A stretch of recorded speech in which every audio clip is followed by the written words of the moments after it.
For a look behind the scenes, highlights from our shows, the chance to participate in exclusive contests, and more with 104.5 ESPN Baton Rouge.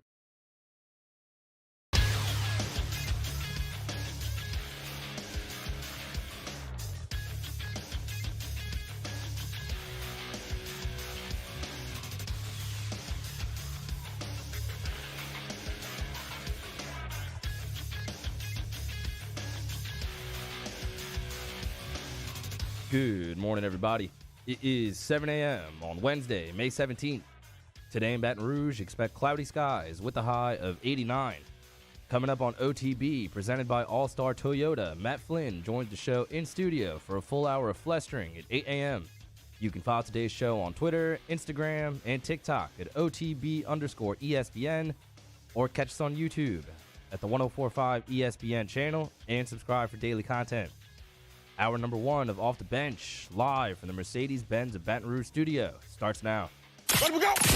All-Star Toyota presents Off the Bench with Jacob Hester and T-Bob Hebert. Yeah! Off the Bench with Hester and T-Bob. Hey, P, they said I got to come off the bench. All-Star Toyota presents Off the Bench with Hester and T-Bob. Yo.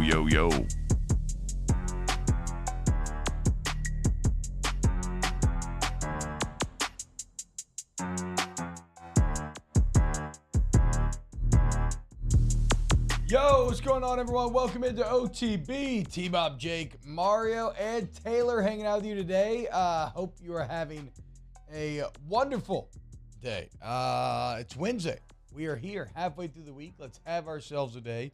We got a good show planned for you today. We'll talk a little baseball as LSU was back in the midweek last night, notched their 40th win of the season. The LSU football team adds a new running back to the room. There's a college quarterback tier list, which you know I love. We got Matt Flynn showing up for some flestering, and we got a lot of NBA playoff talk to get to as well. Chances are we'll make some juvenile and uncouth jokes along the way, and hopefully have a couple laughs as well. As is always, the goal for the show.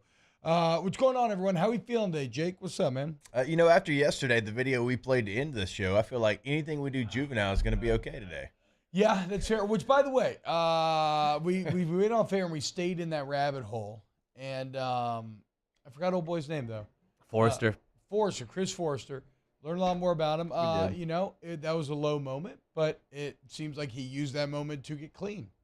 And, 12-step program, stop drinking, stop using, and now is the run game coordinator for the San Francisco 49ers. Like the most innovative run game in the NFL. Yeah, maybe the most successful. And he just became it last year. Like, he had to work his way back up after that incident. Either way, I guess the point is, like, yes, it's funny and everything, but, it is a little bit of a happy ending as he had to work through some addiction issues. If you don't know what we're talking about, go watch the end of yesterday's show. And as always, subscribe to the Off the Bench LSU and Off the Bench Saints YouTube channels.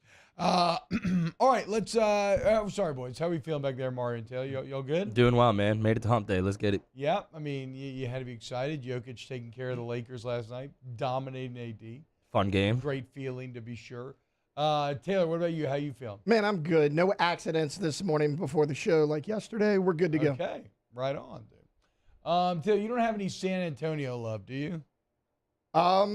You mean Spurs fan at all? Yeah. So I used to be a big Spurs fan. Not anymore. I cheer for the Pelicans now. Okay, right on. I would feel that. We'll talk about the Spurs a bit later as they have won the Wimbayama sweepstakes. But let's start with LSU baseball. Jake, as all eyes are on baseball right now, we all know the story, man. It's been a couple of rough weekends in a row.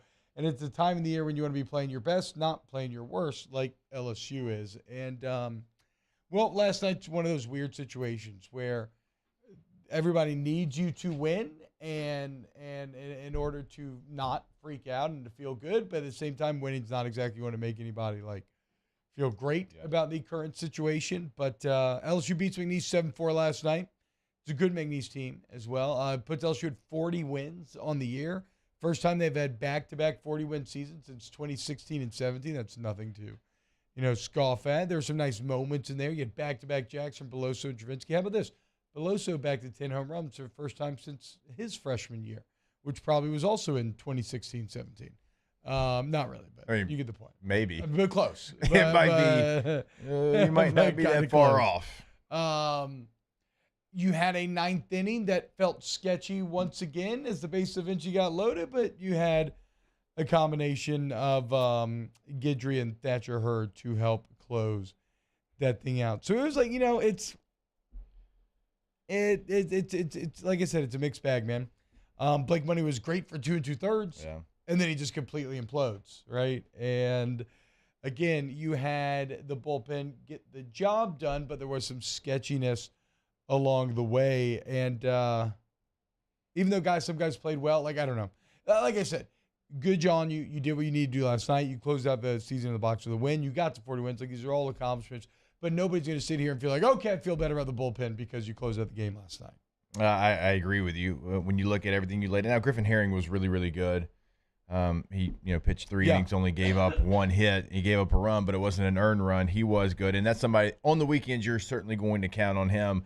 But to your point, T, I think we were looking for, okay, who else can we count on? Like, give me some other names that we can count on. And Blake Money did look really, really good at the beginning, and that's a name that we've thrown out there because you're like, hey, just throw strikes, be competitive. Then obviously ends up giving up 3 runs and 6 hits in just 3 innings. And so, yeah, you won, but I have kind of the same feeling that you have. It's like you kind of maybe wanted to see them do something a little bit different than they did last night. One of the bigger takeaways for me, though, as we're looking at the totality of the game, we talked about Hayden Travinski on Monday. We were like, hey, I realize you like Milazzo because what he can do for you defensively, and he is hitting the baseball, but you can't deny what Hayden Travinski is doing with the bat. We talked about it. It was like, hey, Jones has been fantastic as a freshman, but it does look like he has hit that freshman wall. Mm-hmm. And we kind of toyed with the idea, not knowing it possibly could happen, of, hey, what if you maybe thought about Hayden Travinski over at first base? And there he is. He's playing first base in the game last night, hits another home run. It's something like 7 home runs and 42 at-bats. It's just an insane clip. Obviously hitting for average as well. So I was glad to see that. You got Beloso still DHing. He gets 2 hits, and then Travinski plays first. He hits another home run, controls the bat really well, gets on base. Got hit by a pitch again last night. So that was one of my biggest takeaways is they're not afraid to put him over at first base. They don't think he's a liability over there because they know what his bat is in the lineup right now. Yeah, and I mean, you get as many good runs as you can in there. And just in terms of the quality of the home run, just some absolute back-to-back bombs from Beloso and Travinski last night. It was very impressive to see. So, and again, it's not even like, I guess what I'm saying, too, with the bullpen is, they could have come out there and looked, just dominant, mowed guys down, not had a problem. And I would feel a bit hard to be like, okay, that's good, but still, ultimately, what are you going to do against Georgia this weekend, right? I mean, that's all that's going to decide everything. You need to win 2 or 3. If you win 2 or 3, you're going to be guaranteed a national seed, and it'll kind of right the ship as you're looking to be playing your best, right? You're going to be peaking at this time of the year heading into the playoffs. Your opportunity to do so is in Athens. It's one of those Thursday series, so it's going to start Thursday at 5 p.m., a much earlier start, but also your last chance for the regular season Paul Skeen Show, which has been my favorite television program of the entire spring. So, good on. And the other part about this is I know things feel bad currently, right? But if we want to take a 1,000-foot view and kind of erase the recent context of losing back-to-back series against Mississippi State and Auburn, which certainly hurt, you're a 40-win team. It was number 4 in the country. Who's a couple of wins away from guaranteeing being a national seed, where you'll have regional and super regional coming through the box. I mean, at the end of the day, Jake, anybody takes that. Like, right? If you say at the beginning of the year that you're going to be going into the final weekend against Georgia, and this is the scenario, you're like, okay, we can work with that. And winning 40 games is nothing to just turn your nose at or take for granted. As we said, it's been a while since you've won back-to-back. In 16-17. So congratulations to this team, but now you got to go finish strong in Athens. Yeah, that's the key point, is finishing strong, because I've heard a lot of people say, this team didn't get to 40 wins for no reason, but the issues have been worse down the stretch. Yeah. Your issues that were issues all season long, so I get your point. They've had these issues all season long, but they are worse than they've ever been Yeah. during the portion of the season. So that's why you have to take a look at it. If you're being realistic with yourself and say it is a major issue. And last night, it felt like it was going to happen again. It's just that this is something this team is going to have. It is who they are at this point. Now, they scored 7 runs because they can certainly do that as well, but that is an issue, and you've got to try everything you can possibly do. And Jay last year did as good of a job as you'll see, just pitching change after pitching change after pitching change, and just try to create every mismatch that he felt like he could create, or at least somewhat of an advantage for LSU, and it's going to be more of the same. Yeah, and you had a little bit of that last night already. So we'll see against Georgia this week. I'm very excited. We'll start to dive into Georgia more tomorrow. For now, I think that'll probably be it on the baseball front today. Good on him taking care of business against a good McNeese team who I think falls to 32-19 on the year now. All right, when we get back, we got some LSU football talk coming up. Another big-time transfer added, another coming home situation. Who is it? What does it mean? Also, as we alluded to, a quarterback tier list on ESPN.com. Where did Jaden Daniels rank amongst his peers? Too low, too high? We'll break it down. Just keep it locked right here on 104.5 ESPN. Hit the like button if you're watching on YouTube, and we'll see you on the other side of this break. Off the Bench with Hester and T-Bob. ESPN Baton Rouge, New Orleans, Alexandria, and 1130 The Tiger. Go to All-Star Toyota of Baton Rouge. It's allstartoyotaofbatonrouge.com. That's the website. And look, man, you need to find your next Toyota. It's all there for you right there at the website. You can start your journey there, or you can end it there. I mean, you can order vehicles straight there from the website. But, yeah, I mean, look, I just go see him up Airline Highway. Deal with Aaron Piku and the incredible sales team over there at All-Star Toyotas. They kind of guide you towards your answer. And maybe you have a number, like budget-wise, that you got. Maybe you have a very clear idea of what you're looking for vehicle-wise. Maybe you're just going in and perusing. Either way, they're going to find you exactly what you and your family need. So go to allstartoyotaofbatonrouge.com today. And they're going to be able to meet those needs if you're looking to buy new and have those needs met, or if your needs just change because you've got a vacation coming up, you can rent from All-Star, and you can go ahead, you can check out the per-day rental prices on the website right now for the midsize, full-size SUV, Sienna van, trucks, everything right there on the site, allstartoyotaofbatonrouge.com. In times of need, get a full list of phone numbers, websites, and other important emergency information on the Demco Stormwatch page at 1045ESPN.com. I drove myself to the ER, had heart surgery, and drove myself home 24 hours later, feeling fine. Starting running again after the procedure, I'm getting excited thinking about it. I had no pain, nothing. I felt great. And right then and there, I was like, oh my God, I'm back. I'm back. It's just amazing. Oshner Health. Long live you. Bayou Ford has $15,000 off plus 0.9% APR for 60 months on all new 22 Ford F-150 SCA trucks and incredible deals on all remaining 2022 inventory, all with Bayou's 1 million mile warranty. The crew at Bayou Ford is going to do right by you. Follow us on Twitter at 1045ESPN to cast your vote in the Citizens Bank and Trust Poll of the Day. Vote daily inside Off the Bench, anytime. Hunt Palmer. And after further review, Citizens Bank and Trust brings you the Poll of the Day via Twitter at 1045ESPN. Gulf Coast Office Products is a nationally recognized Savin office equipment dealer based right here in Louisiana. Over 100 employees strong, Gulf Coast has the boots on the ground to support all vertical markets from education, engineering, legal, and finance. With the latest in office technology from desktop to production segment units, Gulf Coast and Savin have the perfect fit for you. Call 225-756-2644. That's 756-2644 for Gulf Coast Office Products. There it is, the extra mile, on the border of expected and extraordinary for those willing to go further, like vans customized for work or play, with safety and tech to keep you connected, supported by a 5-star sales, service, and finance team, and backed by the 1-star you know. So go the extra mile.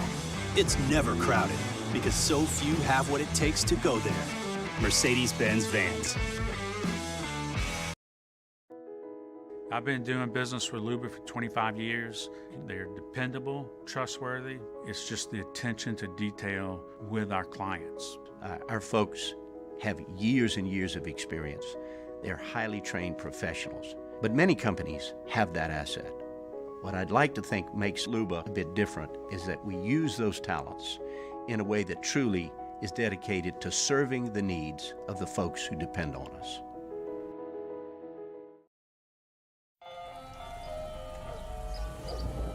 Hey there, little buddy. What's the matter? What's the matter? My windows, siding, and my door. That's what's the matter. Relief Windows can fix all of that. I got you. Pop, pop. What's up? Oh my gosh, look! Curb appeal. That's a good-looking neighborhood. Hannigruff join us for the Wednesday edition of Hanny Time. Ross Dellinger from Sports Illustrated about the SEC meetings and more conference realignment. Scott Rabelais from The Advocate and First Class, Second Class, No Class. Hanny Time, noon weekdays, 104.5 ESPN Baton Rouge.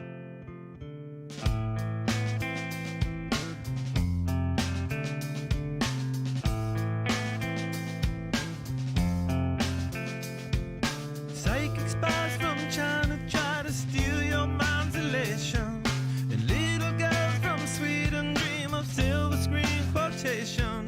And if you want these kind of dreams, it's Californication. All-Star Toyota presents Off the Bench with Hester and T-Bob. ESPN Baton Rouge, New Orleans, Alexandria, and 1130 The Tiger.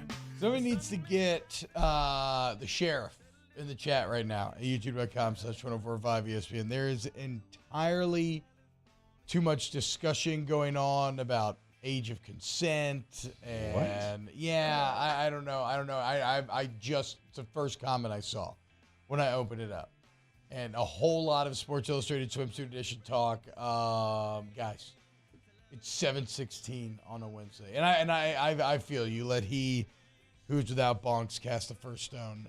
And I certainly have fallen into similar holes, but we all need a friend to tell us to pull up, right, when you're heading towards that horny mountain.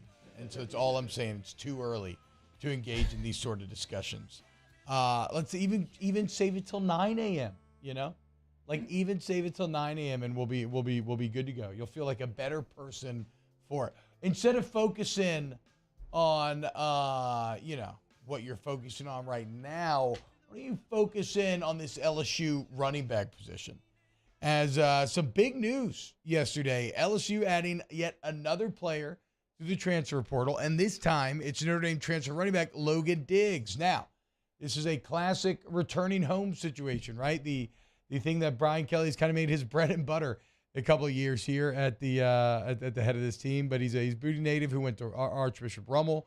Last year for Notre Dame, he was technically RB2, but he led the team in carries at 165 carries for 825 yards, 4 scores. He's 6 foot 214. He is a very talented running back. You heard Matt talk about it yesterday afternoon. I thought a great exercise today would be to get Jake, the man who knows that position inside and out, to kind of give us his view of the LSU running back room as a whole, which in case you missed it right now, Jake, I'll just catch the people up real quick before I hand it over to you to start to break it down. Obviously, John Emery missed spring with academic issues, and Brian Kelly said that the spring exams are going to be very impactful for him, so we'll learn how that went here shortly, or over time, I suppose. You had Josh Williams and Armani Goodwin missing spring thanks to injuries, and those appear to be a bit more serious than maybe I initially thought, as it's unclear as to whether or not Goodwin will be ready by the start of camp, and Kelly saying that Williams will be, but he will not be 100%. You still have Noah Cain, and you got a couple freshmen in there as well. Jake, how did you feel about the running back room pre-Logan Diggs? All right, so the room obviously has a lot of bodies and a lot of guys that have played big-time football, but the injuries do make you a little nervous. The uncertainty of John Emery makes you nervous. Yeah. Now, adding Logan Diggs, I understand it completely. I will push back on people saying, and I think Matt said it yesterday afternoon, that he's unquestioned the most talented guy in that room. I'm not ready to go there. I think he is the perfect guy to add to this room, though. Mm-hmm. So that is a good thing, because when you look at the backs that they have there, and obviously the health and the status of these running backs is going to be the most important part here, because Armani Goodwin, very talented running back, but he's been hurt more than he's been healthy Yeah. in his LSU career. Obviously, John Emery, you just mentioned it there. It's off the field in the classroom. But when you take a look at these running backs, okay, so Logan Diggs, and y'all know me, analytics, I love it. Pro Football Focus, the only running back he would grade higher than as far as a rusher would be John Emery. Josh Williams, 88.7, one of the top rushing grades in the country. Yeah, Josh Williams was severely underrated. Not just the SEC. Last year. 88.7. Josh Williams had 5.5 yards per carry, 6 touchdowns. Logan Diggs, 73.5 as far as a rusher. Did average 5 yards a carry. So, again, very good addition to the running back room. Noah Cain, though, he graded out at 84.7 when he was a rusher. He had 5.4 yards per carry. So you've got two backs in Josh Williams and Noah Cain that I think you can trust because Williams will be back. And this is a nice addition. That's what this is going to be. It's going to be another part of the running back room that is going to be a part of a rotation. That's what this room is. Yeah. And LSU, we've talked about it so many times. They've been so successful with running back by committees, right? And outside of 19 with Clyde, every championship they've played for or won has been with a running back by committee.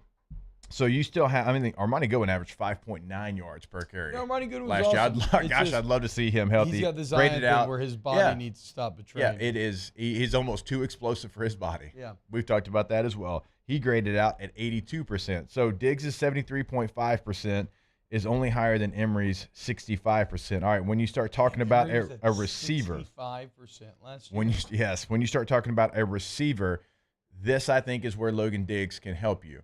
Now, pass protection, that's another story. We'll get there. But as a receiver, he grades out as the highest receiver, 76.2.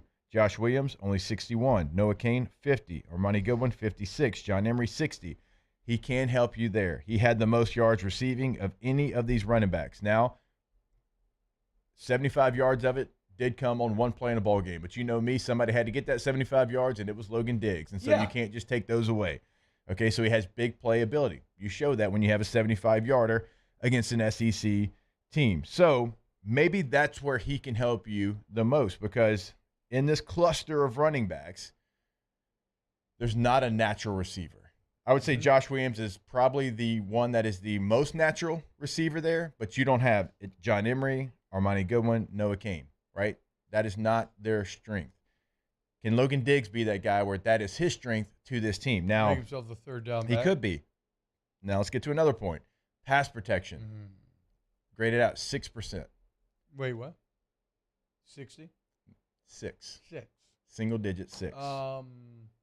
He was asked to pass block like 5 times and just didn't like. What? No. How does that? So there's no what? There's not. You cannot grade The at thing 6 because like if I you knew- go 1 I of knew 10, this was gonna be- no, but if you go 1 of 10, that's 10%, right?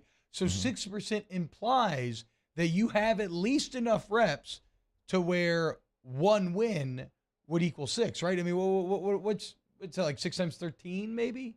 No, 6 times 15. We're getting closer, 14, somewhere in there. Whatever the point is, I guess I just don't understand how that's possible. Do we have a number of overall reps that he would have taken? I've got it has the actual, like, he was in 95 pass attempts. It does not have the number of breakdown, but he was in 95 plays in pass attempts. Now, it doesn't have if he was free release or what the situation was. I'll give you game by game.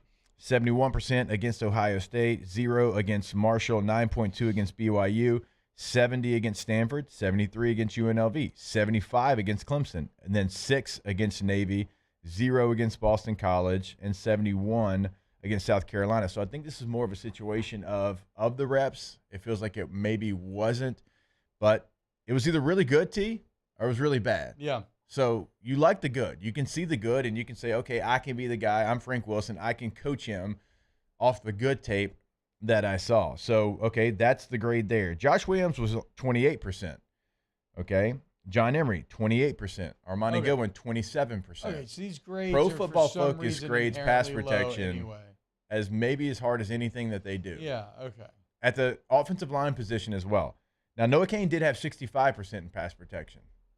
Wasn't asked to do it a ton, but he did have the highest grade there. So these backs, they all can kind of bring something a little bit different to the table. Noah Cain, north-south guy, right? John Emery, the oohs, the ahs. Same thing with Ronnie Goodwin. We just haven't seen enough of him. Josh Williams, steady Eddie, the guy you're going to trust. Ooh, man, it's 3rd and 11. Looking at the running backs, you grab him and you throw him in, okay? He was that all year last year. Again, graded out as one of the highest rushers in the country.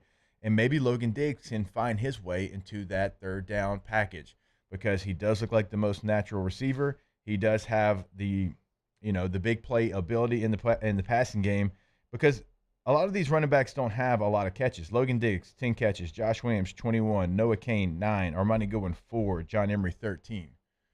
So how about this then, Jake? Last year, I think Josh Williams was the only LSU back to eclipse 500 yards. Obviously, Diggs coming from Notre Dame put up 850 last year. If I asked you today, Wednesday, May 17th, 2023, with a disturbing lack of actual evidence with which to base this claim off of, who is going to lead this team in rushing? I don't think that we're going to have a 1,000-yard rusher, right? No. Okay. So who will lead the team? Who will be? I know it's going to be by committee, but it's like the old Animal Farm thing, right? All animals are equal, but some are more equal than others. Who's going to be the most equal out of this running back by committee? I'm still going to go with Josh Williams. Okay. I think they trust him so much. He was your leading rusher a year ago. He averaged 5.5 yards per carry. There was a couple of games last year where he was the deciding factor. You go back and watch the Alabama game, and I watched that tape probably 2 weeks ago. He's just all over the place. I mean, even on some of their quarterback runs down the field. Yeah. I mean, mauling people 10, the 15 block yards. on the Jaden Daniels touchdown. And that wasn't the only one. So, gosh, if I'm putting a depth chart together, I'm still going Josh Williams, RB1, and Logan Diggs and Noah Cain are fighting like hell for that second spot in a great competition. But let me tell you something. There's a difference between a bell cow and RB1. Okay? That's a different conversation. An RB1 is what I was in 2006 and 2007, right? I was the first guy to trot out there, but we were going to have Charles Scott and Keelan Williams and Richard Murphy and Trenton Holiday. In 06, Justin Benson was going to be a part of that. Like, we all played, okay? So, yeah, I might be the first guy that trots out there, and I'm going to be the guy that gets the most carries, but we're all going to play, okay? Same thing in a lot of these LSU running back rooms. Now, a bell cow, that's Clyde Edwards-Helaire. That's playing 93% of the snaps. No question, you're the guy. There's not another running back that's coming in a key moment. Did TDP and John Emery play in that year? They did, but not in those key moments. In those key moments, you knew Clyde was going to be out there. That is a true bell cow, okay? Yeah. So you're going to have an RB1 situation. So if Noah Cain and Logan Diggs are fighting for RB2, that is not a slight. They're still going out there. They are going to be a huge part of this team's success. Noah Cain in Arkansas last year. You don't have him, you don't win the game. His running style was needed in that game, right? So for that group, that trio, because right now, got the Post-it notes. I don't know where John Emery's at, okay? Yeah, no, he's he's to the side. You got to treat him like, I know he said Armani Goodwin's like Zion with injuries, but John Emery's like Zion where you do not, like this last couple of years, you don't rely on him. He's just an added bonus if you get him. But you can't be sitting here basing your future foundation upon him. Armani Goodwin, would love to see him out there fully healthy. He is so explosive. I just don't know that he can stay healthy, and I mean that. Yeah. I mean, when you watch him and hamstrings and things and muscles like that, and we've laid it out plenty of times, but if he's healthy, it's a different conversation. But until he's healthy, again, that's the trio that I'm looking at is Josh Williams, Noah Cain, and Logan Diggs. Okay? Then if you're Frank Wilson, Mike Denbrock, you sit them down. Okay, and you kind of explain what you're looking from them. What is your role going to be? Can that role change as time goes along? Absolutely it can. It's not set in stone. But, hey, initially, out the gates, here's who I need you to be. Logan Diggs, I need you to be in there on third downs. Or Josh Williams, I need you to pick it up in pass protection. Noah Cain, your short yardage situation every time. You're north-south, whatever it is, right? So that's the trio of backs. I think they all have a different kind of skill set. Noah Cain and Logan Diggs, they're bigger backs, so they have some of that they share. But I think it's different enough because you don't want to have 3, 4, 5 running backs with the same skill set. Yeah. Right? I just laid out when I was playing, we all had a different skill set. I think these backs have a different enough skill set. Even if you throw these other guys back into the mix, they're different enough as well. So Logan Diggs, a very valuable piece of the puzzle, as you see, or at least as we see it. I think we still like Josh Williams kind of as your RB1, but as we said, in sort of the Animal Farm sense of RB1, where, it's going to be that committee, and we'll see how it plays out come this fall. But the bottom line is, like, it's a shrewd move once again by this LSU front office, as that's a position where you could have used some further depth, some further options. You have some uncertainties hanging in the air, and Logan Diggs checks a lot of those boxes. Like Brian Kelly said on paper, he said, when you had another opportunity to add to that room, although it does on face value look crowded, we felt there were too many uncertainties based upon the way we've configured the offense. And that's where you get Logan Diggs. Here's to hoping it pays dividends, or dividends. When do we get back? Yeah, what's going on? I can't. After you have a good pun, what am I going to do? That's what I'm saying. What am I going to do to add to that? I will say one last point about what you're saying. A running back room can never be too crowded. It really can't. Like, you can just have guy after guy after guy, because it's a position that's going to get injured. It's a position that if you fumble twice, you're out. If you miss a pass protection twice, you're out. Yep. Like, it's a position that is forever is a carousel position. So stack guys, stack every single time that you can, because you just never know. And then the uncertainty of academics, often injured, all of those things have to play into the factor that you saw a back. And by the way, like, something we hadn't even mentioned, this back. You recruited this back. Yeah, right. That's true. He almost slipped you on signing. You know him as well as anybody, right? Because he's been a player for you. So that goes a long way as well, because, like, if you didn't like what he was showing you as a freshman, you would not bring him in, but you did. And you thought he could be a player that could help you here. So that is a big, key, important piece of this as well. Yeah, he's also young. Got a couple of years left. It's not a one-year rental deal here on Logan Diggs. Okay, chat's out of control. The Martha Stewart talk is just indomitable. Which, look, again, makes sense. If you've missed it, Martha Stewart is one of the 4 Sports Illustrated swimsuit covers, and Martha Stewart is 81 years old. Maybe we all be so confident at 81 years old to be willing and to have people come away impressed when we would show ourselves in such a vulnerable light.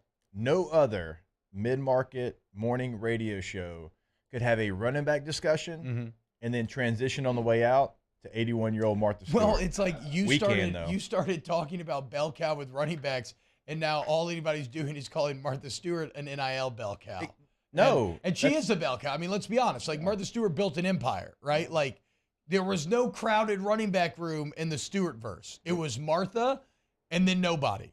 And I mean, I think that kind of, for a while there, people kind of knew that, where there's, because she gave off this kind of sweet, gentle exterior, but like anybody who builds an empire, she's got a lot of like hard iron in her blood. And there were all stories about how like she would maybe like yell at people and everything. And I remember as a kid being like, oh, that's so mean. But now as an adult, I'm like, wait, I get it.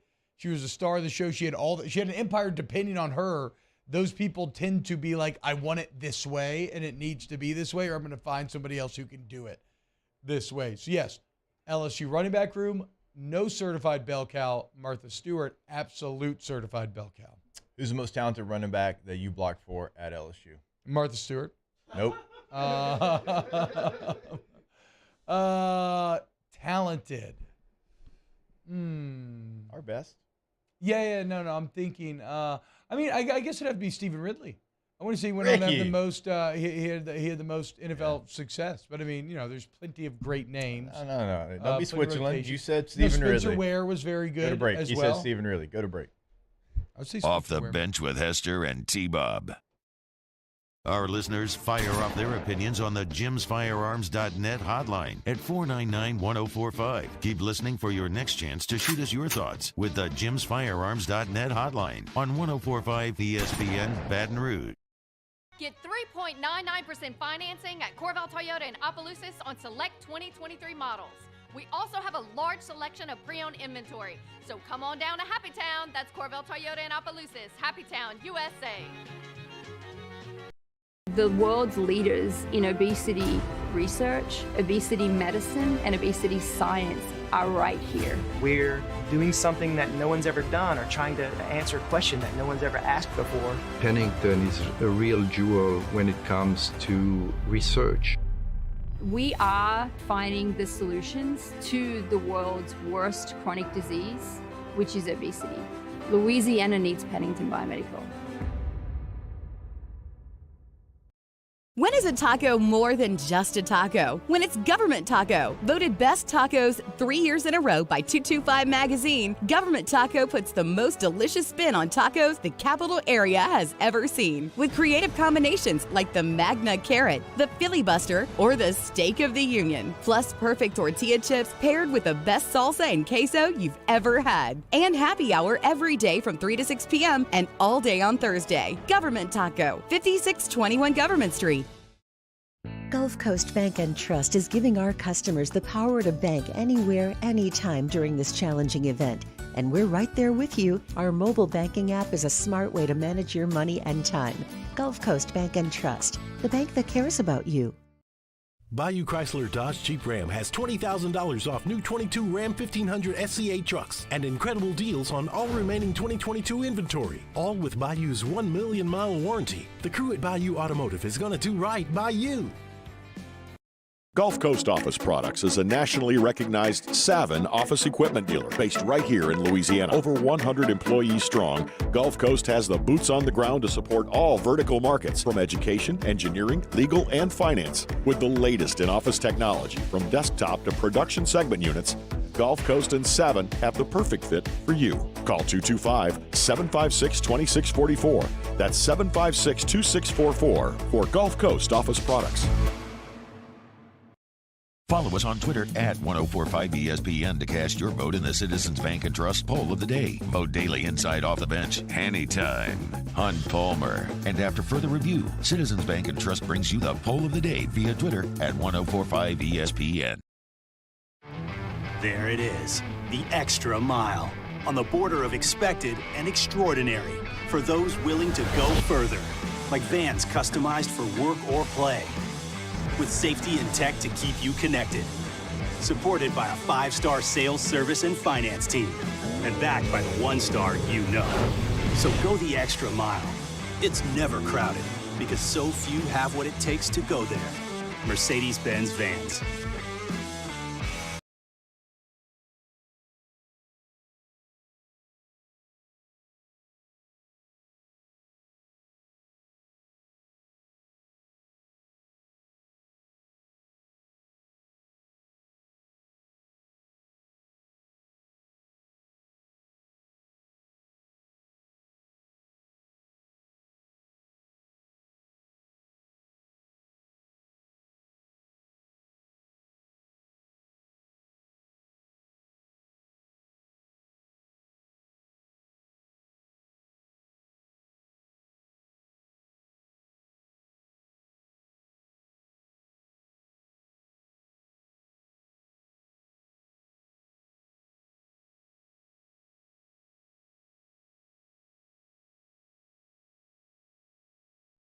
It's Hunt. Join me for a Wednesday edition of the Hunt Palmer Show, reacting to LSU and McNeese State from the box. It's a What If Wednesday, and we'll chat with Chris Demouy. Hunt Palmer Show 1 to 3 weekdays, 104.5 ESPN Baton Rouge.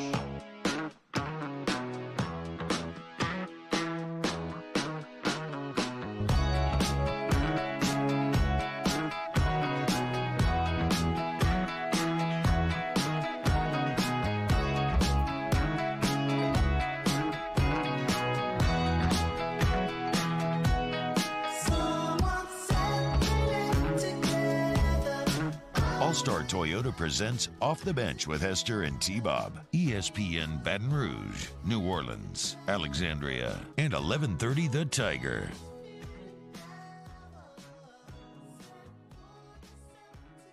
Yo, what's happening, y'all? Welcome back to OTB. Team up Jake, Mario Taylor hanging out with you today. Hope you're all having a wonderful day.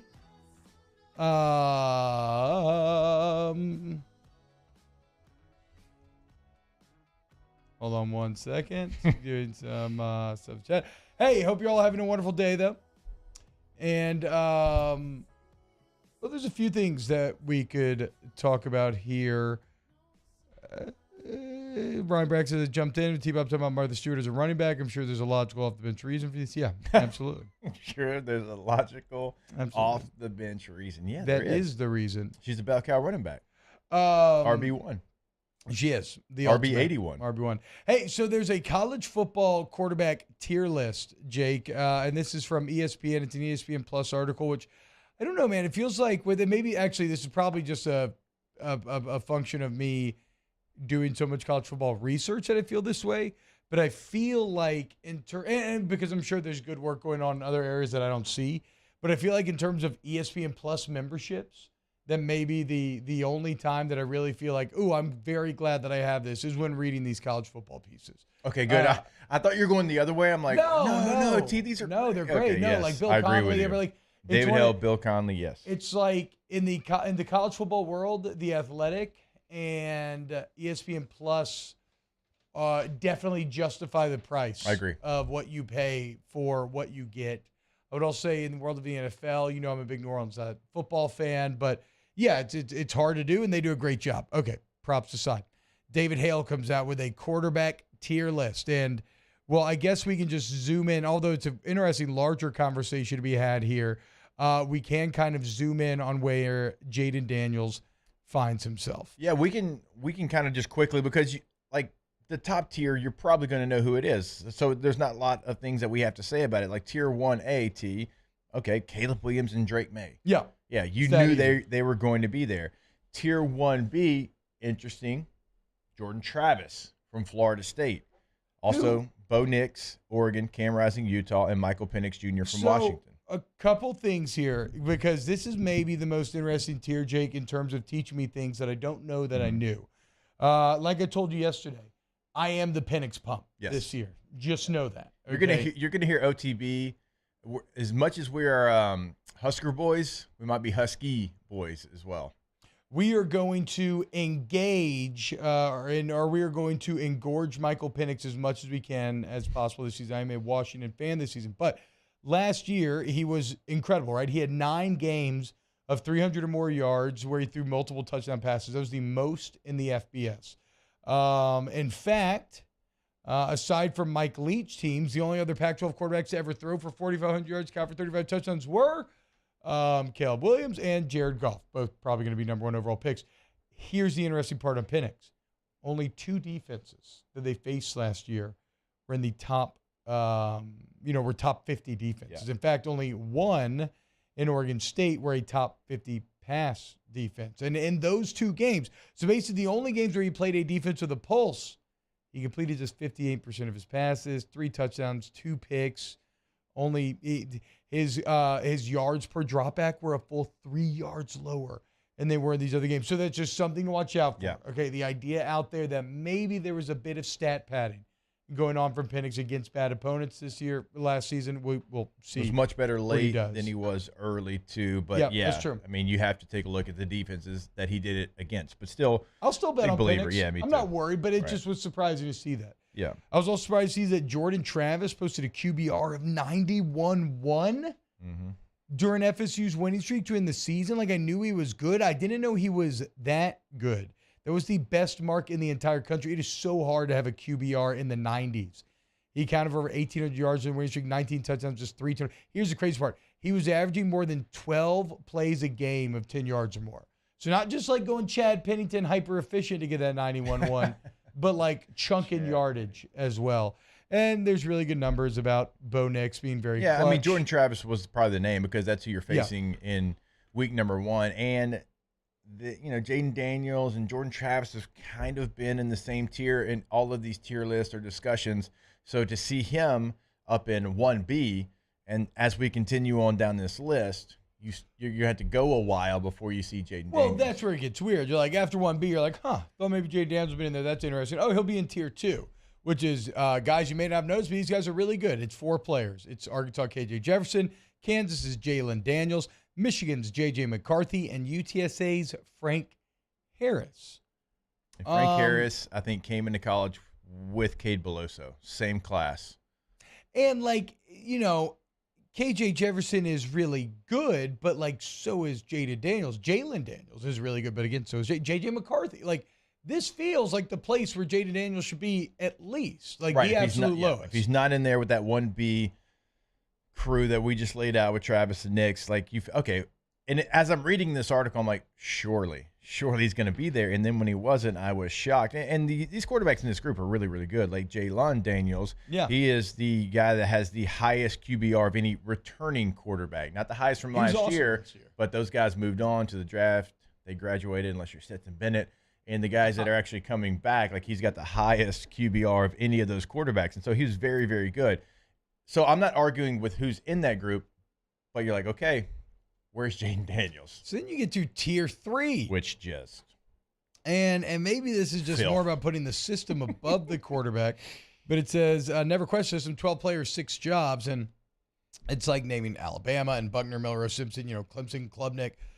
Georgia having Brock Vanderbilt. It's going to be Carson Beck, so that's dumb. But Ohio State's, is it going to be McCord or Brown? And Penn State, is it Alar? Pribula, it's going to be Alar. Right, Tennessee, who will it be? But I guess the point is, again, we get to an entirely another tier without seeing Jaden Daniels. And basically, Hale is saying that he believes that these systems are better than the quarterbacks who are coming next in tier 4A, which are consistently very good players, which is like Grayson McCall from Coastal Carolina, Riley Leonard from Duke, Will Howard from Kansas State, Jaden Daniels from LSU, Sam Hartman from Notre Dame, Dylan Gabriel from Oklahoma, and Michael Pratt from Tulane. Look, all of these players are good. Jaden Daniels is better than this. He is better than all of them. He will take a massive forward. He's a legitimate Heisman candidate this season. I think this is a way low read on Daniel here. Yeah, the tier 3 group is kind of what raised my eyebrows. Like Alabama's quarterbacks right now, as I look at them, Tyler Buckner, Jalen Milroe, Ty Simpson, okay? None of those players has done anything of note in college football. Cade Klubnik has done some things, but not enough. And I realize it's a system kind of situation here, but I mean, Clemson's system last year with DJU was not great. I know Garrett Riley's coming in, but it's not like they just, there's been some quarterbacks that have not been Trevor Lawrence at Clemson. And when you look at Georgia, Carson Beck or Brock Vandagriff, it's going to be Beck. Like T-Bob said, we don't know. We don't know. Like, we don't know what he is going to look like. Yeah. Same thing with Kyle McCord at Ohio State, Drew Aller at Penn State. We don't know. Now, I feel good that McCord will throw like 40 touchdowns, right? But yes, but to all your the point, system quarterbacks, yes. The Buckeyes quarterback probably feels like that. Drew Aller is somebody that is incredibly talented. But look, he couldn't beat Sean Clifford out a year ago, so we don't know. Like Joe Milton, we kind of got an idea of who he is. We've seen him at Michigan. We've seen him some at Tennessee. But again, who are you taking in that group over Jaden Daniels? Jaden Daniels has proven himself. Yeah. He's proven himself at multiple places. Now at Arizona State, there was ups and downs without question, but he has starting experience there. He has starting experience in the SEC. You know who he is. Last year, throws for 3,000, rushes for 900, has only 3 interceptions to 17 touchdowns. So, like, he has the book. He has the history. He has the film. He has the experience. And so I was just surprised to see him below anybody in that tier 3. I'll be honest with you. Yeah, I agree. And look, it's same thing. Now, same thing with Sam Hartman, by the way. Not to cut you off. He beat Hartman's Tyler Buckner out, and that's why Buckner is at Alabama. Majorly disrespected right here as well. I agree.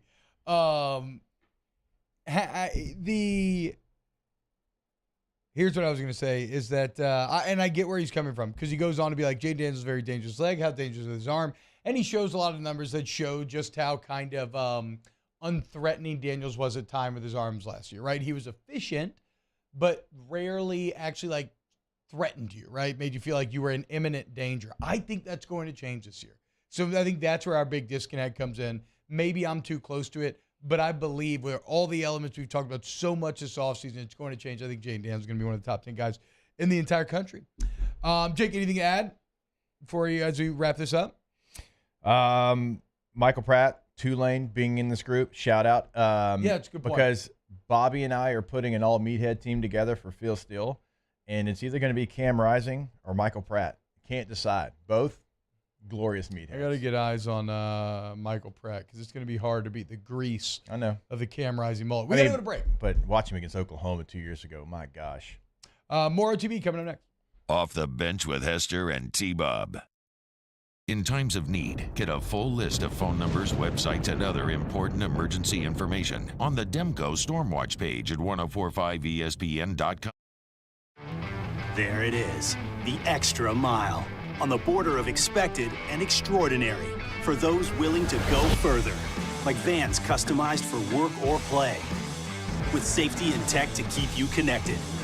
Supported by a 5-star sales, service, and finance team, and backed by the 1-star you know. So go the extra mile.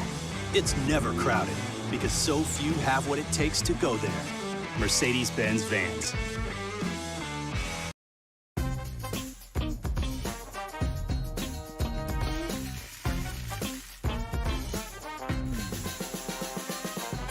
The best kept secret in town is out. Discover Tallulah at the Renaissance Hotel on Bluebonnet.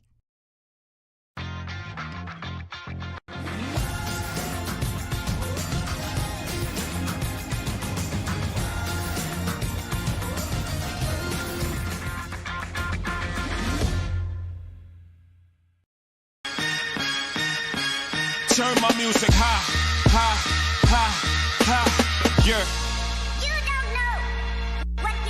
Sure I do. I'm from the streets where the hood can swallow on me. Bullets will follow on me.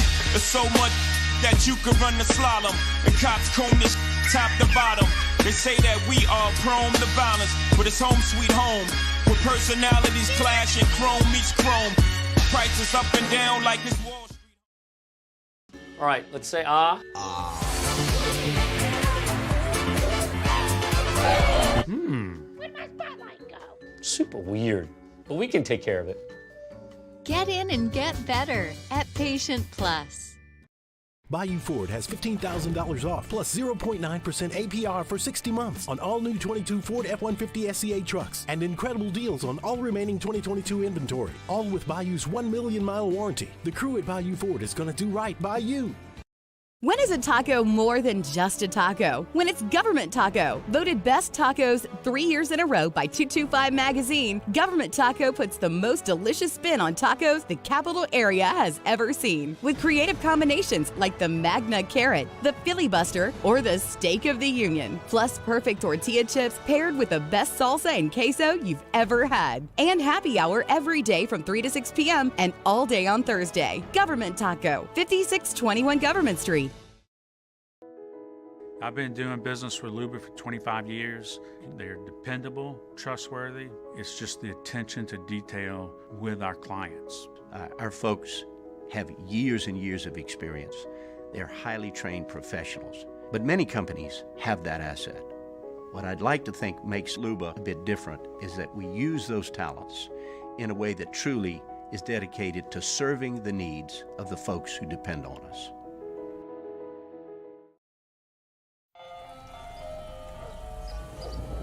Hey there, little buddy. What's the matter? What's the matter? My windows, siding, and my door. That's what's the matter. Relief Windows can fix all that. I got you. Pop, pop. What's up? Oh my gosh, look! Curb appeal. That's a good-looking neighborhood. ReliefWindows.com.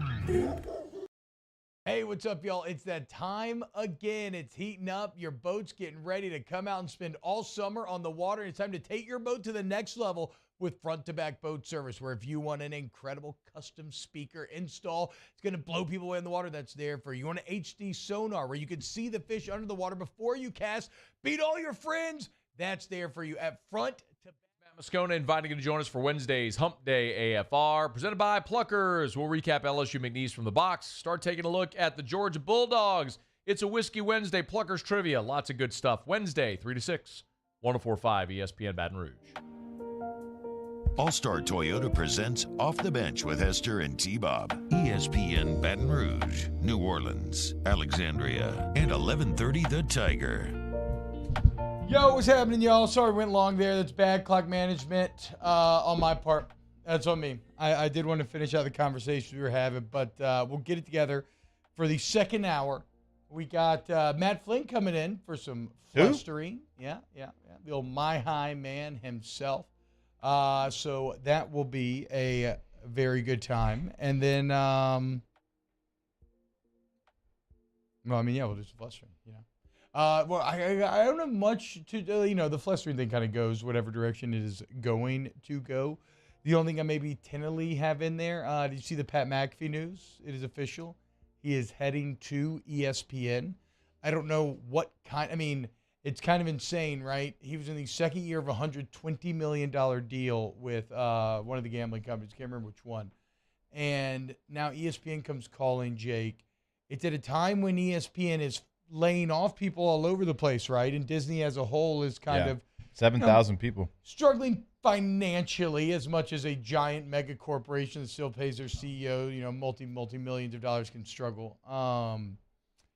But like this had to be a big purchase, right? It's always weird, right? You lay off 7,000 people, but then because not only are you going to pay McAfee enough that he leaves a 4-year, $120 million deal, but I have to imagine there's some sort of buyout money or something in there where you are having to basically buy him out of that very big contract as well. So a massive investment in McAfee here. Yeah, and I'm very interested where it's going to live, where it's going to be played. I know they're keeping their YouTube show, but it's just an ESPN No, we haven't. No, Plus. we have the details. We can get to it next hour on OTB with Flynn because it's a bit more intriguing than you thought. When we get back, more of the hit the like button coming out. We'll see you on the other side. OTB. Off the bench with Hester and T-Bob. Go to AccuTemp of Baton Rouge, AccuTempBR.com, AccuTempBR.com. For all your AC, heating, and electrical needs, the AC. It's finally AC season, boys. It was a great. We had a great run, but I'll be damned if you don't got to crank it up right now. And if you haven't got your system checked out in a while, you want to make sure it's running up to snuff. You want to avoid any of those catastrophic, massive fixes down the road.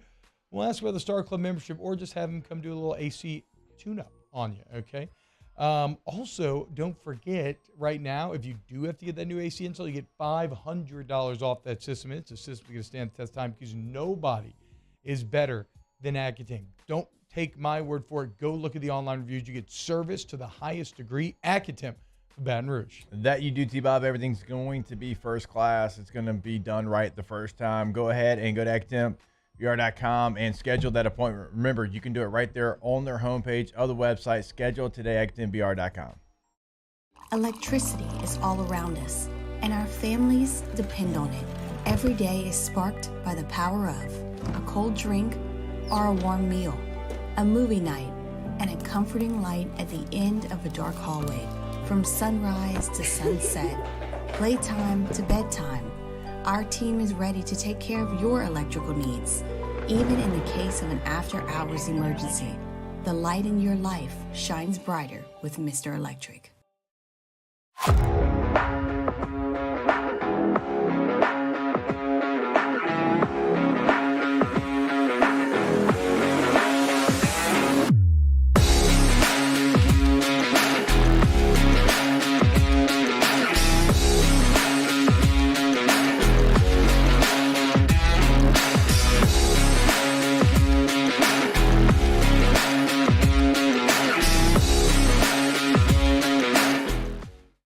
Gulf Coast Office Products is a nationally recognized Savin office equipment dealer based right here in Louisiana. Over 100 employees strong, Gulf Coast has the boots on the ground to support all vertical markets, from education, engineering, legal, and finance. With the latest in office technology, from desktop to production segment units, Gulf Coast and Savin have the perfect fit for you.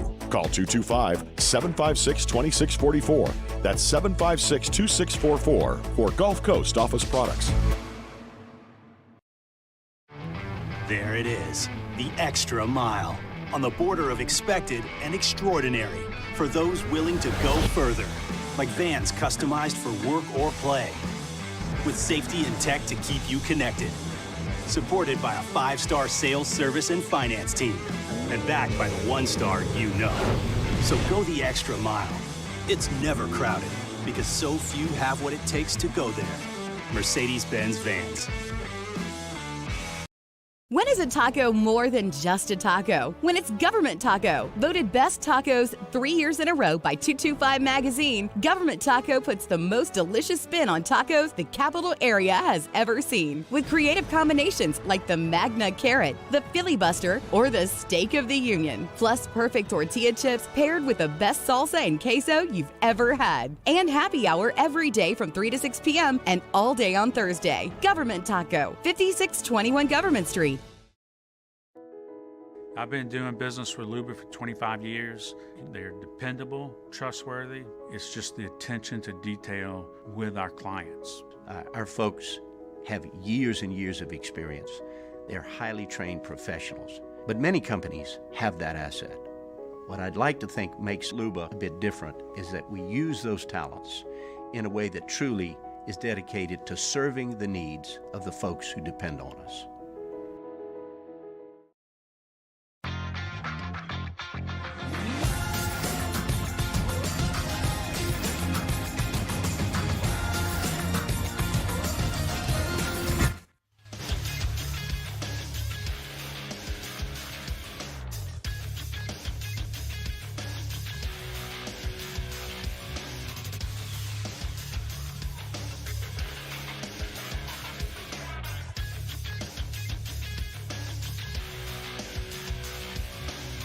Good morning, people. It's 8 a.m. on Wednesday, May 17th.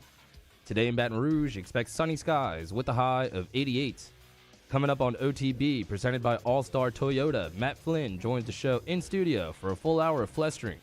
You can follow today's show on Twitter, Instagram, and TikTok at OTB_ESPN, or catch us on YouTube at the 1045 ESPN channel and subscribe for daily content. Hour number 2 of Off the Bench, live from the Mercedes-Benz of Baton Rouge studio, starts now. All-Star Toyota presents Off the Bench with Jacob Hester and T-Bob Hebert. Yeah. Off the Bench with Hester and T-Bob. Hey, they said I got to come off the bench. All-Star Toyota presents Off the Bench with Hester and T-Bob. Yo, yo, yo. Yo, what's happening, y'all? Welcome back, OTB. It is time for some flestery.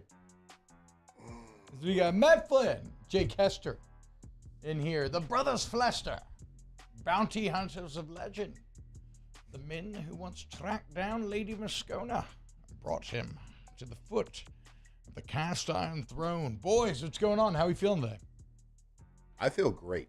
Yeah, do you do? Really? I do. do. I don't, to be honest. So a little bit that's good. sleepy still, but it's good. Great. Yeah, I mean, I've never known you to not be sleepy.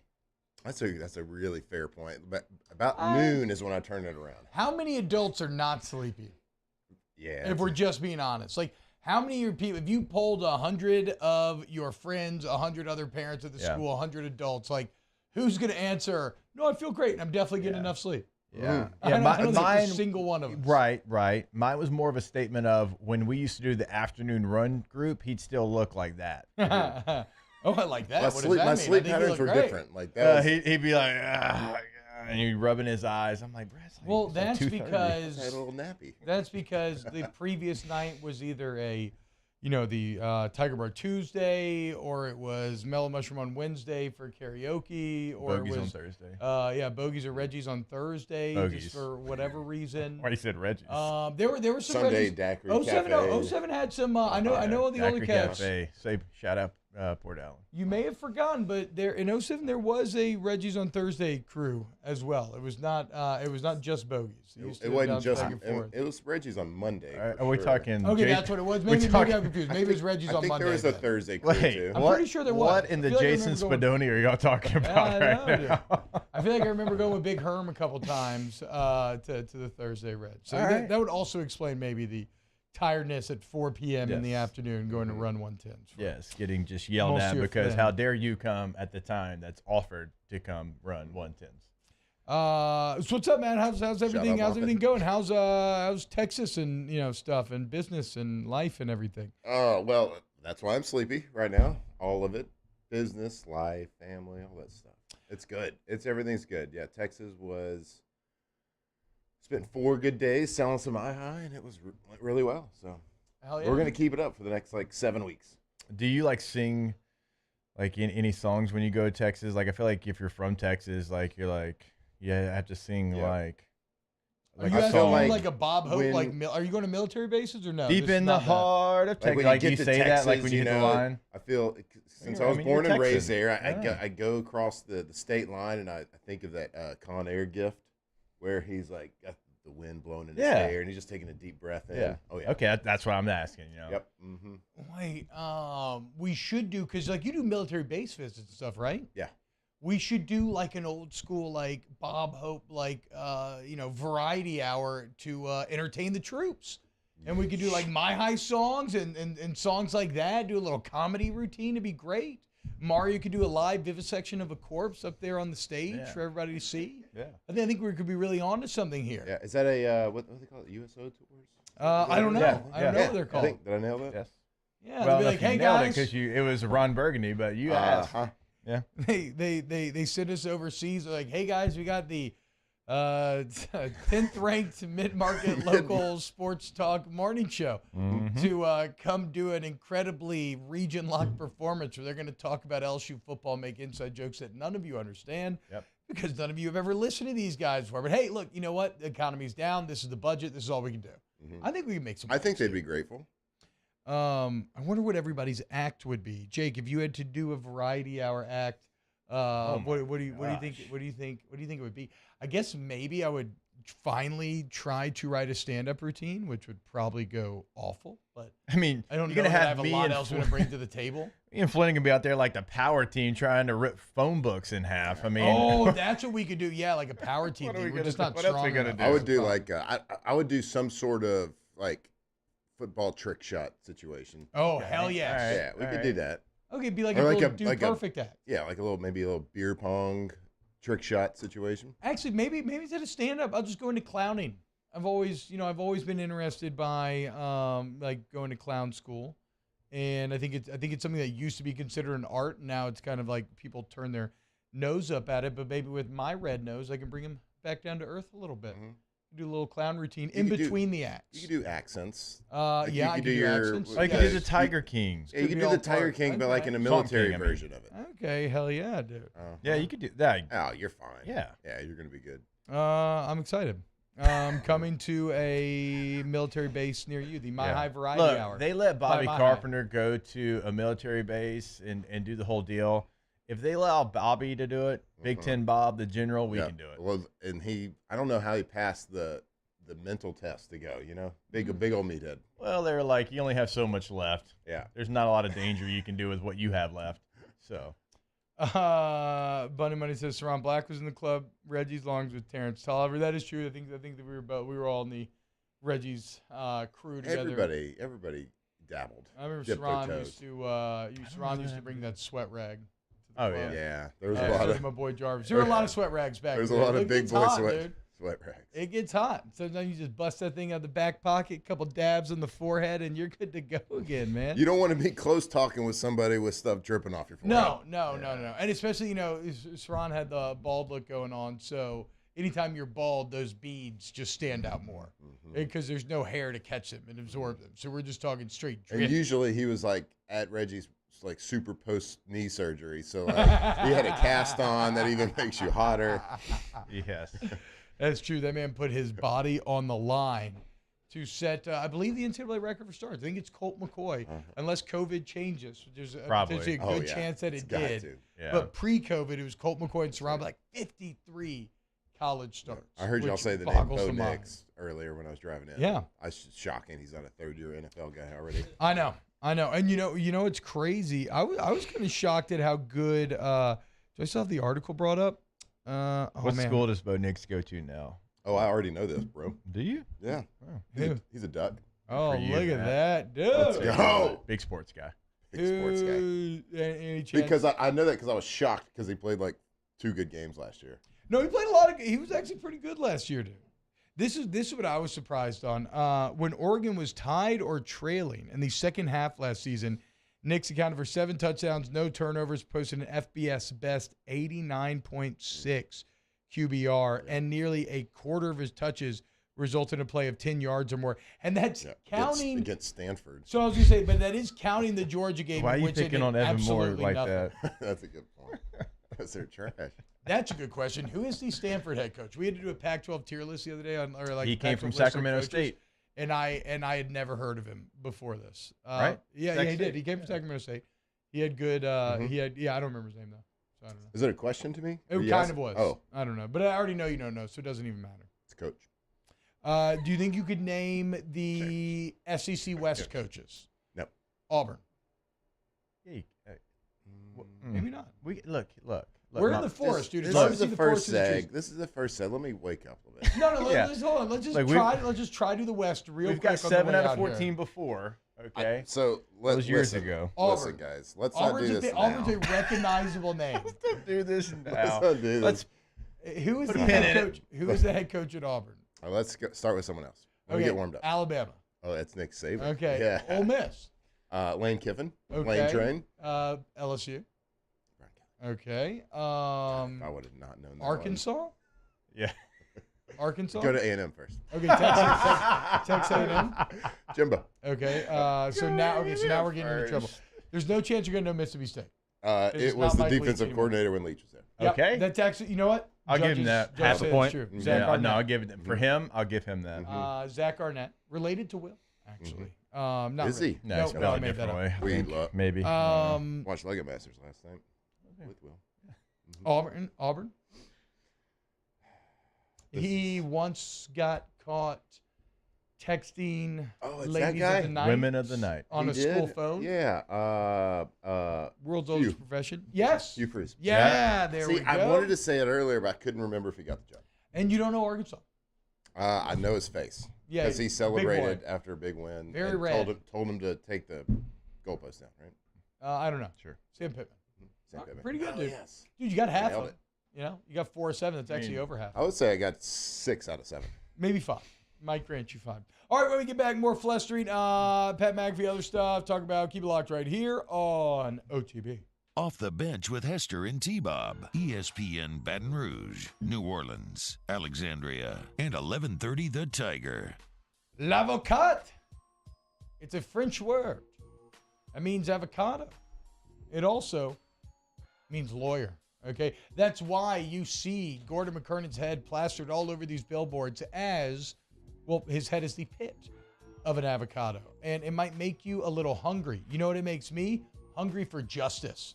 Hungry for someone who's going to fight for me in the courtroom. And that's where the l'avocat Gordon comes in. So, you need someone who's going to fight 225-888-8888. It's that simple, folks. Whatever area code in Louisiana, 888-8888. Get that l'avocat to satiate your hunger today. GetGordon.com is the website. Go there today. Remember, you can have a chat right there on the site. So if you can't get to the phone and dial the 8s, it's a great resource for you. Also, you can find a list of cases they can handle, past client results, all on the website. On social media, it's at GetGordon, GetGordon.com. Our listeners fire off their opinions on the jimsfirearms.net hotline at 499-1045. Keep listening for your next chance to shoot us your thoughts with the jimsfirearms.net hotline on 1045 ESPN Baton Rouge. There it is, the extra mile, on the border of expected and extraordinary for those willing to go further, like vans customized for work or play, with safety and tech to keep you connected. Supported by a 5-star sales, service, and finance team. And backed by the 1-star you know. So go the extra mile. It's never crowded because so few have what it takes to go there. Mercedes-Benz Vans. Follow us on Twitter at 1045ESPN to cast your vote in the Citizens Bank and Trust Poll of the Day. Vote daily inside Off the Bench, anytime. Hunt Palmer. And after further review, Citizens Bank and Trust brings you the Poll of the Day via Twitter at 1045ESPN. Hey, what's up, y'all? It's that time again. It's heating up. Your boat's getting ready to come out and spend all summer on the water. It's time to take your boat to the next level with front-to-back boat service, where if you want an incredible custom speaker install, it's going to blow people away in the water, that's there for you. You want an HD sonar where you can see the fish under the water before you cast, beat all your friends, that's there for you at front-to-back boat service. So don't put it off. We got the parts in right now. Get them now before they go back on back order. Front-to-back boat service. Hello, Samantha, dear, I hope you're feeling fine. And it won't be long until I'm with you all the time. But until then, I spend my money up right down on my last dime. Cold in Baton Rouge.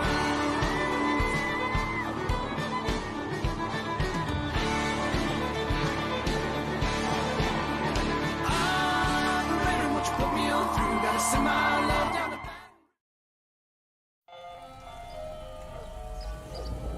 Hey there, little buddy. What's the matter?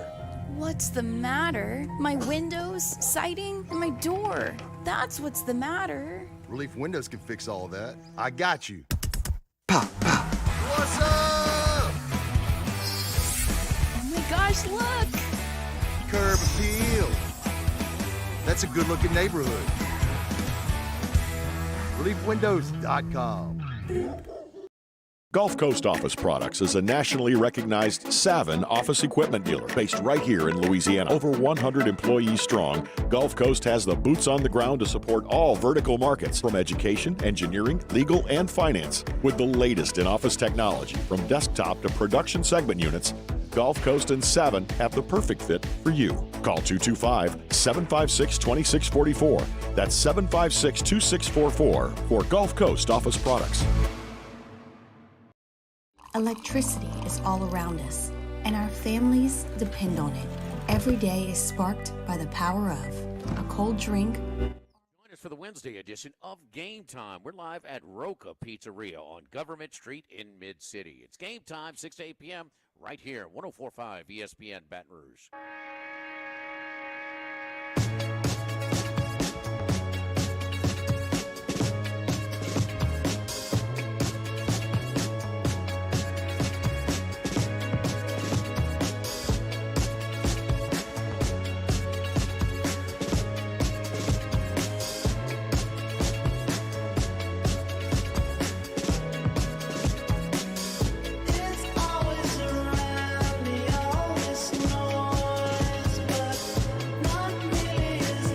All-Star Toyota presents Off the Bench with Hester and T-Bob. ESPN Baton Rouge, New Orleans, Alexandria, and 1130 The Tiger. All right.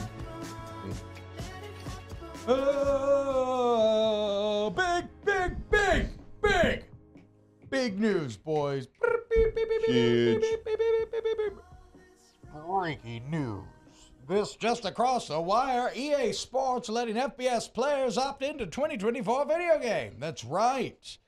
It looks like the first version of NCAA football will be back next summer, and it will feature the virtual likenesses of all the actual players. So I haven't had a full chance. Okay. This is huge news, right? It is massive news. Details are still being, like, the biggest question to me was exactly that. In the age of NIL, how do you come up with a licensing agreement to get players to agree when there's, like, no CBA, right? Or, excuse me, there's no union. Because when that isn't that how it works in the NFL? There's already a blueprint that they can follow. Mm-hmm. Jacob can tell you in the NFL, at least prior to this new CBA in 2020, it was every year we'd get something what we would call the Madden check. Yes, no, I agree. But what I was saying is that you can't have a CBA because there's no players union to be like, okay, this is your one stop. Do you agree to this? Everybody's in, right? Mm-hmm. It seems like maybe by saying now the players can choose whether or not to opt in. That's probably the same situation to what Matt's talking about. Here's the model. Here's what we're offering. Yeah. And we didn't have the option because we're part of the union. The union agreed to the price, but hey, we used to get what, 10,000? No, it was like 20 grand. Was it? I don't know. So like, here's the price. Yep. Do you want to opt in or not? If you don't, that's fine. You're just going to be blank number, and you're not going to, or you're just not even going to be on the game. Like, yes. You won't be a part of it, or you can accept it, get money, and be on the game. And I think so many people are going to be so excited to be on the video game. I maybe. 1% of players turn it down just because they want more money. Yeah, it'll be a blanket number. Yes, I would assume everybody. Like when you first said it during the break, I was like, oh, okay, well Caleb, like your big guys will get more money, but that can't be true. No, it's definitely going to be just Aaron Rodgers doesn't get more right than the third string guy. Yeah. For the Madden check. Yeah. So I guess if you opt in, right. And in the NFL, that Madden, we called it the Madden check, but it encompassed more. I think it encompass like some blanket jersey sale. Yeah. It encompassed a lot of things. Yeah. We just kind of called it the Madden check. Do y'all remember the settlement in like 2009 or 10? T-Bob did it. Yeah, you did it? Yeah, I got a few $1,000s. Felt very cool at the time. No big deal. Yeah, no big deal at all. It was awesome. You kidding me? I was like fresh out of college. So remember Dick Dixon got $4,000 check out of nowhere. I didn't know anything about it because I wasn't like I was in training camp in Green Bay. It was my last year. Yes, I was still playing too, and I didn't know about it. And everybody's like, "Oh, did you get your?" I'm like, "Check for what?" Yeah, exactly. Yeah. It's like, thanks for telling me, bub. Yeah. So I guess, okay, so yes, I agree with y'all. I don't believe that it's going to be different numbers for different players. I'm sure it'll be a flat number. It's either you agree, you don't agree. They say that for players that don't agree, that they will replace them with just an avatar, like Jake said. I don't. Should we make predictions on what the number is? So that's what we definitely don't have details on the number yet. I can't. I mean, Let's say 10. But for that many athletes, bro, we are talking about thousands. Are they going to offer it to every athlete? Yeah, it's offered to. It seems. Let me see. Right. Let me see if I'm missing a. So, 5 is even a lot, so bro. NFL, you're talking 53, but I would say every team probably 60, because some of the rosters had guys that obviously were fringe guys. Mm-hmm. Yeah, I mean it's the number's not even going to be remotely close. Yeah, it might be something like 2,500 maybe. Yeah. Is that going to be worth it for? No, he's going to be moved on, looks like a like Caleb Williams type. Would that be enough? It looks like maybe one of the ways is they're going to try to entice players, unless I'm making too much of this line. It says on the one team is the one handling all of this. On the one team website, the company stated that if the influence of individual sales couldn't be figured out, including for video game licensing, then, quote, revenue will be divided equally among the athletes included in each licensee program. So maybe it's a situation where they get points on the back end, where a split amongst the players who agree, you get X amount of percentage points of the overall revenue, and then that's split equally. I guess actually we don't know a ton. It still could be a situation where maybe Caleb Williams gets more than others. I think that seems like too much of a headache to deal with. I'm with you, Matt, but we will have to. I guess the biggest news here is I would just say the NFLPA should have a big issue with that if that happens. If what? If players start getting. Because then, you're going to have it on that level. Because the agents are going to be. Well, that's like Michael. Remember, these Michael agents are the same Jordan, agents now. Michael Jordan, and Barry Bonds were never in. For college kids? Yeah. Playing in college football. Yeah. Their NIL agents are like some of the biggest companies out there that are going to be their agents in the NFL. Do y'all remember, though, trying to play with Michael Jordan in basketball games back in the day? He never existed. Only on one. Yeah, like after he retired, he eventually showed up on a 2K. Maybe there's a Super Nintendo or something that I'm missing in there. But, yeah, for the vast majority of Michael's prime, it was always just Bulls number 99. I see a confused look. NBA Jam, tomorrow. You couldn't do it. You couldn't like him and Scotty. Maybe on NBA Jam. I think it was Tony Kukoc and was it? Scotty. I don't think so, man. It's or Luke Longley and Scotty. He was too big of a star. He basically wouldn't agree. He said, "No, my name is worth more than all these other people," and he would not agree to be in the game. I think Barry Bonds ended up getting there later in his career as well. So, God, there was a Bulls versus Blazers game. That was the name of the game: Bulls versus Blazers. When there was no Michael Jordan? Or no, maybe there was that. He might have been on that one. That sounds like it could have randomly been a Mike game. But look, the bottom line, though, NCAA football back next summer. We're kind of burying the league because there is a lot to figure out here. That is awesome. I'm very excited. That's a big win. Can't be huge, massive win. If I've been wanting to stream games for a while, and for, mainly time-wise, I cannot. But there's ever been a game that I could commit to streaming in terms of just doing, because I think it'd be good content for the shows around it.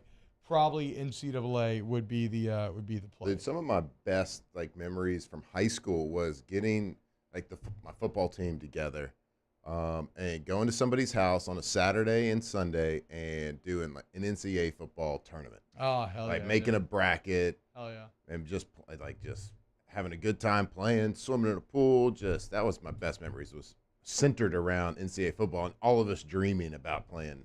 College football. My brother's friends, when they were in college, they did a lot of interesting different ways of engaging with the game. Now, they certainly did the online dynasty modes where everybody has a team in the conference and you got to play every week and everything, and you do that. But they also did setups where they would they turn on all Heisman, go to a small school, do dynasty, but then one guy would be the OC, the other guy would be the DC, and they were only allowed to play those sides of the ball and all other sorts of stuff. I watched my little brother win a national championship at, I don't know, Alcorn or something, somewhere small, right? Playing on all Heisman, only defensive coordinator. Would not touch the offensive side of the ball, would not touch any special teams, would just play the defensive plays, and saw him winning national. It was on all Heisman. He's like a NCAA savant. Bo, what are we doing playing defense though? You're an offensive guy. Because he just needed to make it harder. are born turds. We all know that. Yeah. No, he just needed to make it harder. Natural It's like turds. he kept overcoming each hurdle. Okay. Like it wasn't always that way. Sure. And then he had to keep trying to up the challenge, and that's where I got you. He eventually got that's where there. How many defensive tutters was he scoring per game? Not a ton because it's hard on that mode, but it was just putting him. He was pretty good at playing safety and kind of manipulating the defense from that safety position. But I mean, I don't know. He's also been like top 100 Madden draft players in the world and stuff too. So he's just very good at football video games. That's who you really actually need to watch streaming NCAA. Will they have a transfer? Will they have a transfer I portal? know you hate it. Will they have a transfer portal in a new game?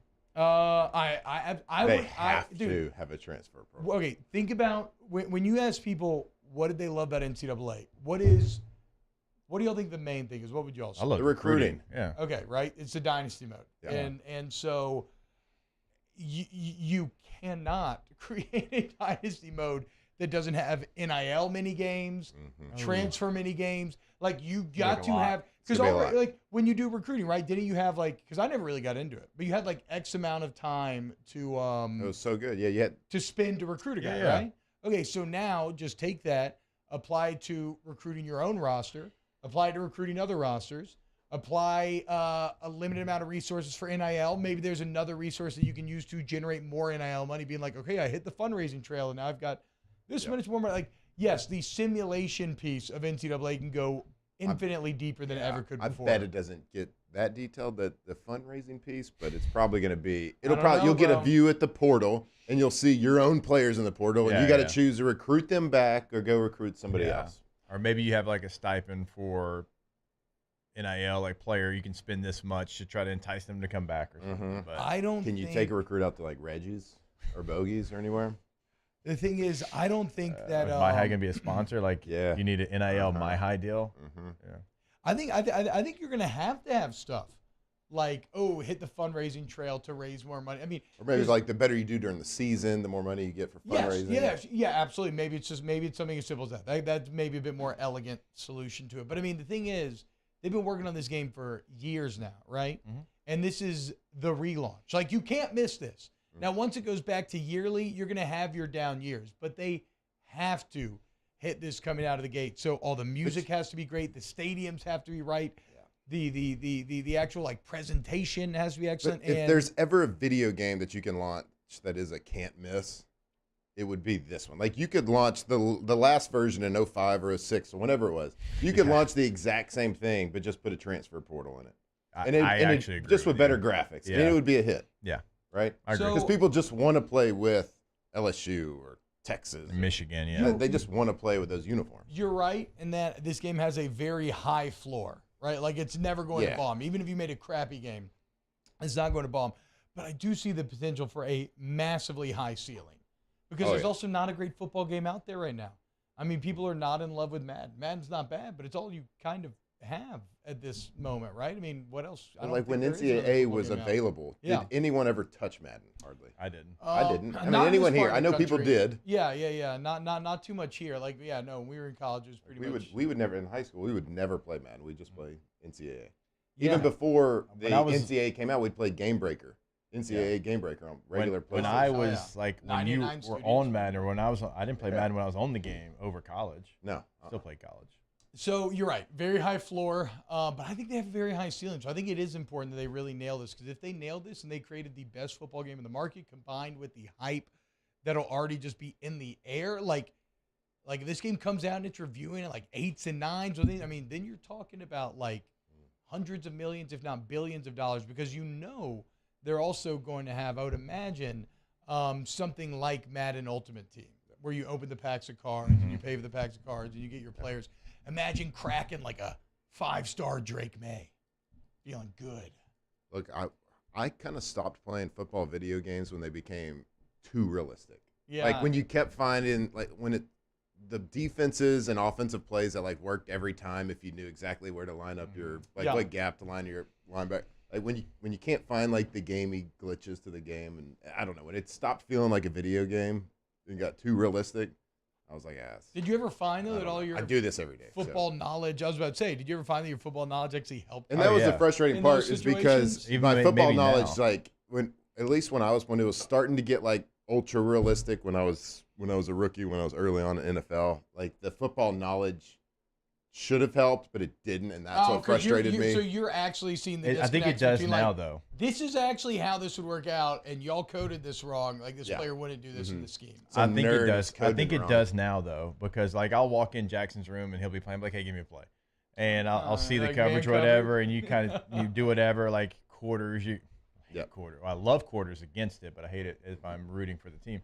And then like I'll make a little change, whatever, and he's like, Dad, like chill out, like stop reading coverage, just get out of here. Yeah, but you can do it though. Now it's a little bit better. Like depending, I and you can tell never- they're playing cover 2, and I never got past just, is it man or is it zone? And then I had plays where I just knew, like, okay, this is my man beater, this is my zone beater. But I only played 09. 09 was the only, with the Drew Brees cover one, or was that 10 maybe? Oh, yeah, I It think was 10. after the championship. After the Super Bowl. Yeah, that was the only one that I really played for any great amount of time. Reggie Bush in an angle route, still undefeated. Actually, just angle route in Madden / NCAA out of the backfield is the most undefeated route in all of football. I prefer video games that are ultra unrealistic. Yeah, give me I NFL like Blitz. NFL Blitz all day long. Mm-hmm. Or Wayne Gretzky hockey on the N64, where the goalie would just turn into a literal brick wall sometimes. Oh, yeah. Freaking awesome. NBA Jam. NBA Jam, another great Heating up, arcade one. On Fire. Uh, Boom shakalaka. Not a lot of people played that. this, but somebody did mention in the chat earlier, NHL Hits was very fun. It was like 3-on-3, I believe. NBA Showtime was kind of like an NBA Jam successor. I will there. say, That was of the 3-on-3s and realistic 2-on-2. sports video games, I believe NHL is elite. Oof, bro. The NHL, like, now NHL's hit a few Especially different high playing points. with a buddy. Like, if you want to co-op with someone on the same team, it is awesome for that. See, I think I'm probably still FIFA over everything if I'm doing I love co-op. FIFA, yeah. But NHL 09 through like 12 or 11, those were some absolute bangers. NHL 94 is one of the most well-reviewed games of all time. I'm just sport. Did you ever play that on Super Nintendo? I was a little too young. I don't have any NHL 94 memories. Yeah, I think I did. It was like legendary at the time, where like people who didn't care about sports at all were playing because there weren't that many video games out, and it was one of the best games on the market. Adam Field says the best football game ever was ESPN NFL 2K5. I agree. I agree. That was my favorite game ever. It was they sold it for $20. It had the ESPN presentation. It was so much better than Madden at the time. It was great. I think Game Breaker on PlayStation 1 was the best. I would play with the 1996 Arizona State with Jake the Snake Plumber. Yeah. Oh, hell yeah, dude. Ricky Williams was unstoppable in that game. Yeah. Was that 99 Studios? I think it was 99 Studios. Yeah. And you could play with all like the old teams. So you could play with like whoever it would be. Yeah. The 76 Cal Bears and Oh, hell they yeah, good? dude. They were good? I'm gonna look that up. All right. Brant Martin says, iPro Dagger, throw to Hester in the flats and just truck your way to a touchdown. Hell yeah, dude. Stephen Hamner says, in NCAA 04, playing as LSU, safety delight was an unstoppable play. What is safety delight? Safety delight. I love it. All right, let's go to break. When we get back, more on TV. Off the bench with Hester and T-Bob. Hey, look, y'all. I know it's tough out there right now, economically. Okay, this is a weird way to start this because we're having so much fun this morning. But look, man, it's a tough job market. It's a tough business market right now. And because of that, anxiety over the future is at an all-time high. And if you are looking for a solution to your anxiety, well, guess what? I have the perfect answer. If you need a career, you need something that's going to give you long-term security, help set you up for retirement, help you provide a home, everything you need for a family.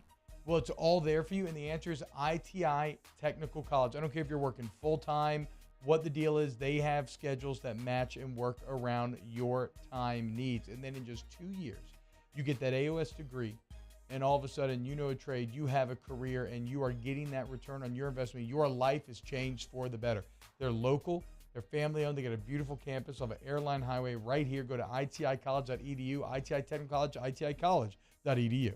In times of need, get a full list of phone numbers, websites, and other important emergency information on the Demco Stormwatch page at 1045ESPN.com. $0 over MSRP at Corval Toyota in Opelousas. That's right, don't pay over MSRP. There's no markups, no games. So come on down to Happy Town. That's Corval Toyota in Opelousas, Happy Town, USA.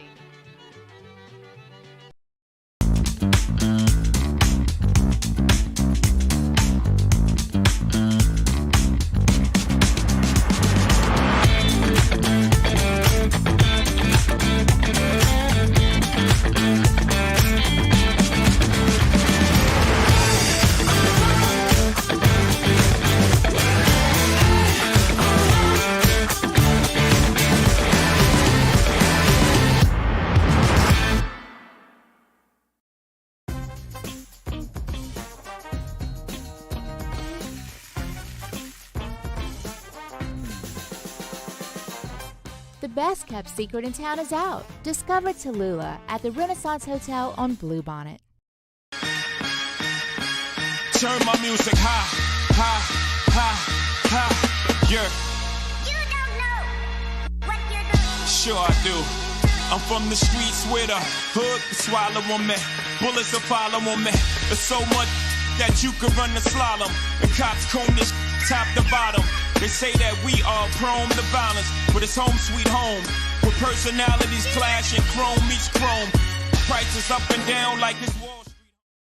Hey, what's up, y'all? It's that time again. It's heating up. Your boat's getting ready to come out and spend all summer on the water. It's time to take your boat to the next level with front-to-back boat service, where if you want an incredible custom speaker install, it's going to blow people away in the water, that's there for you. You want an HD sonar where you can see the fish under the water before you cast, beat all your friends, that's there for you at front-to-back boat service. So don't put it off. We got the parts in right now. Get them now before they go back on back order. Front-to-back boat service.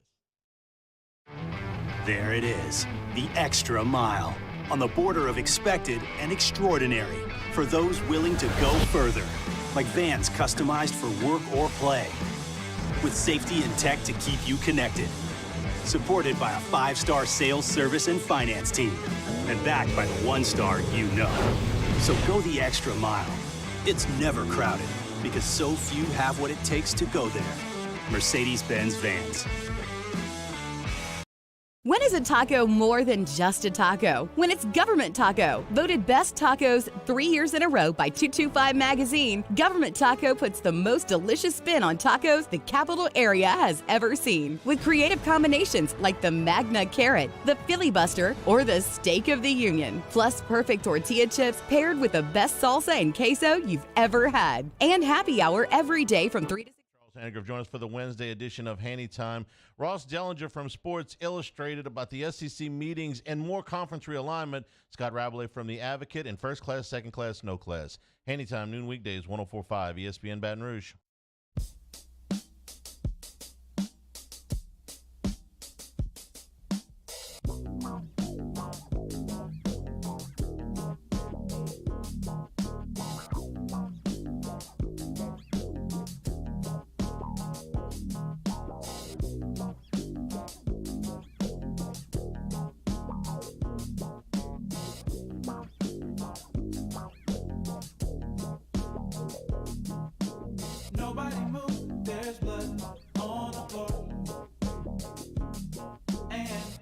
All-Star Toyota presents Off the Bench with Hester and T-Bob. ESPN Baton Rouge, New Orleans, Alexandria, and 1130 The Tiger.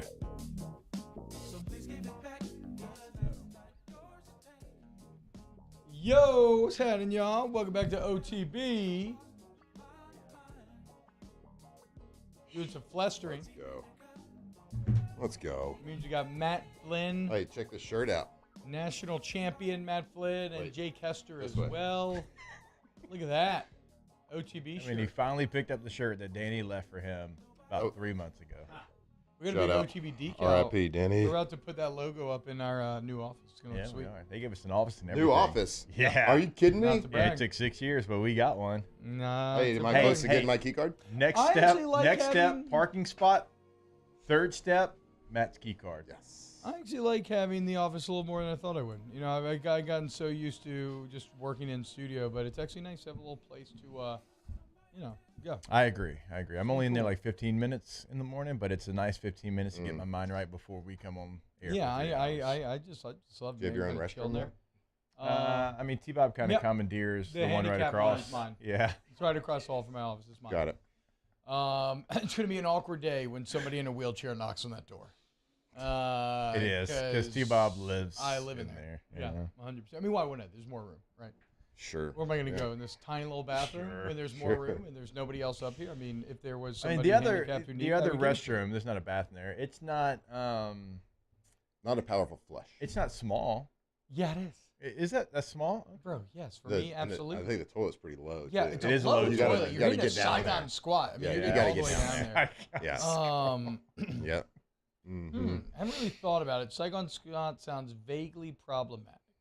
Okay, so to back up T-Bob, that was a lift that we did at LSU for 4 years. 5 for T-Bob, 5 for Matt. Well, and it's obvious, right? It has to go back to like Vietnam or something, and it's about. Derek Dooley would tell the story. Okay, what is it? Is it like you're crabbing out your? No, it's not. That's what everyone thinks, but I think in Vietnam, when they were always like looking around, checking for snipers or whatever it was, and they would drink water out of the river, and they'd have to drink with their head up. They couldn't look down, so they would squat down, and they would drink water. I always thought it was like a dysentery thing.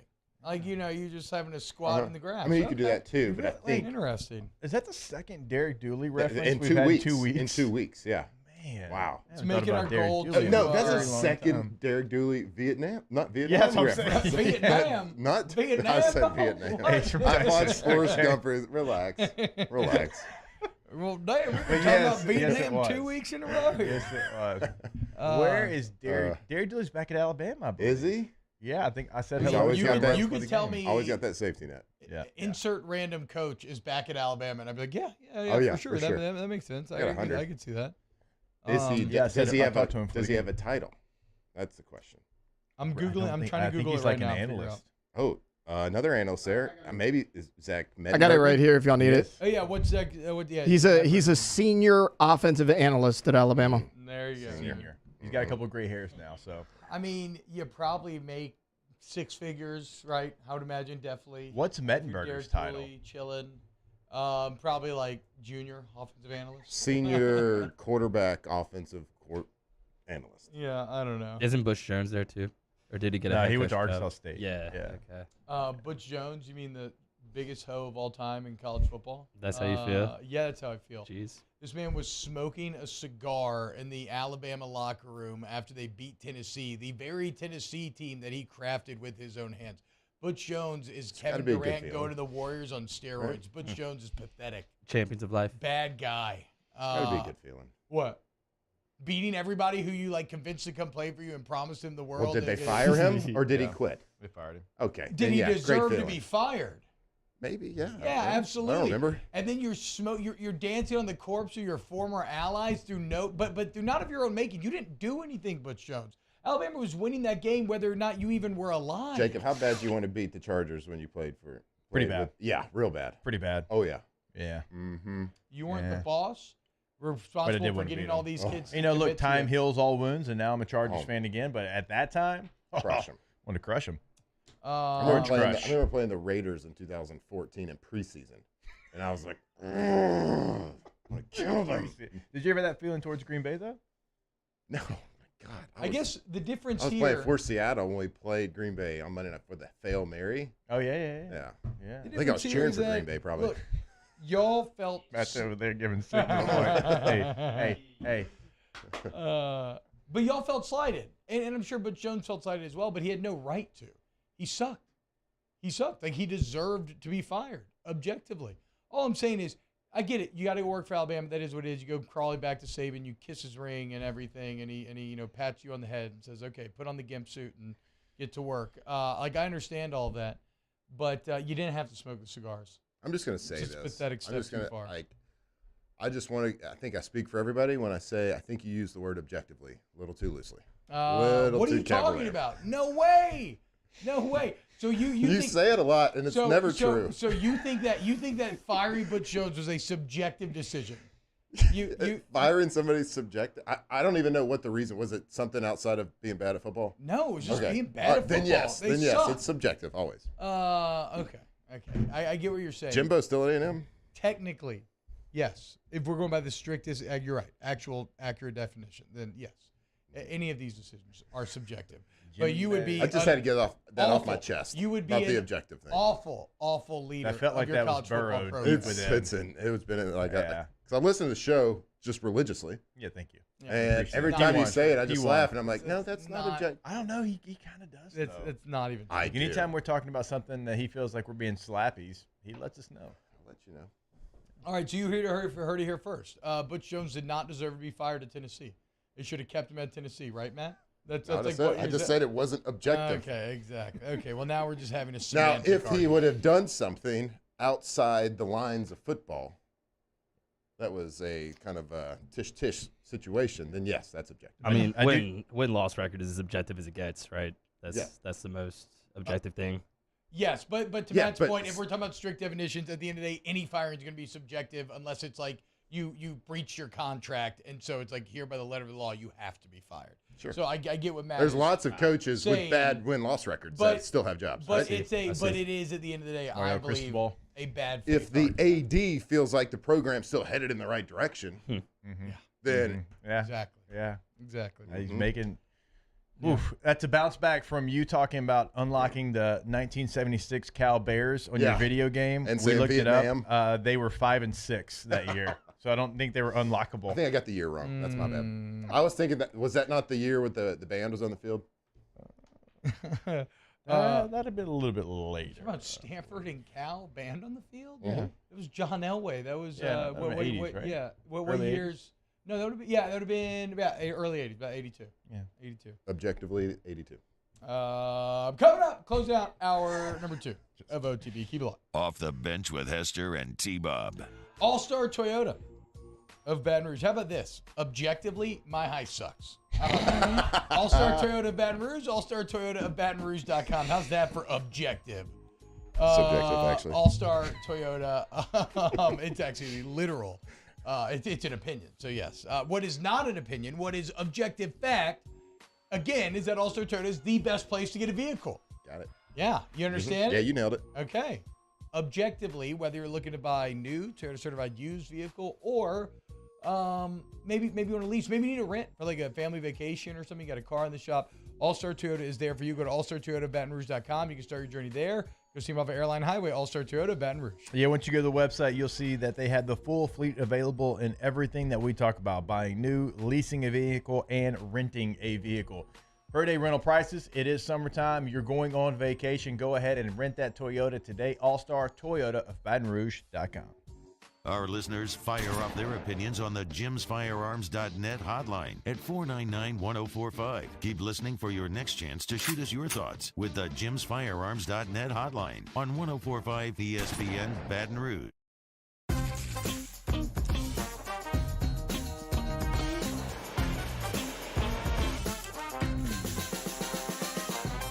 The best kept secret in town is out. Discover Tallulah at the Renaissance Hotel on Bluebonnet.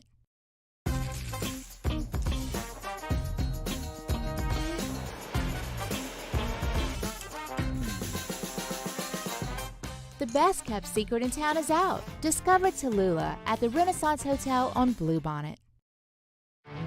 There it is, the extra mile, on the border of expected and extraordinary, for those willing to go further, like vans customized for work or play, with safety and tech to keep you connected, supported by a 5-star sales, service, and finance team, and backed by the 1-star you know.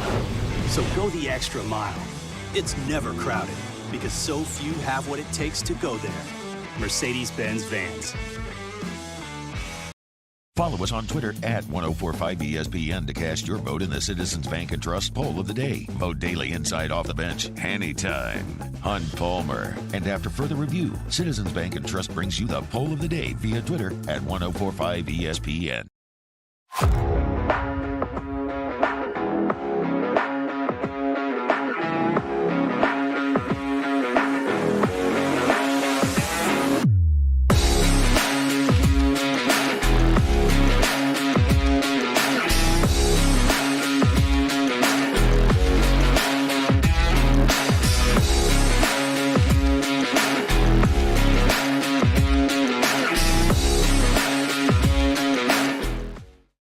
Gulf Coast Office Products is a nationally recognized Savin office equipment dealer based right here in Louisiana. Over 100 employees strong, Gulf Coast has the boots on the ground to support all vertical markets, from education, engineering, legal, and finance. With the latest in office technology, from desktop to production segment units, Gulf Coast and Savin have the perfect fit for you.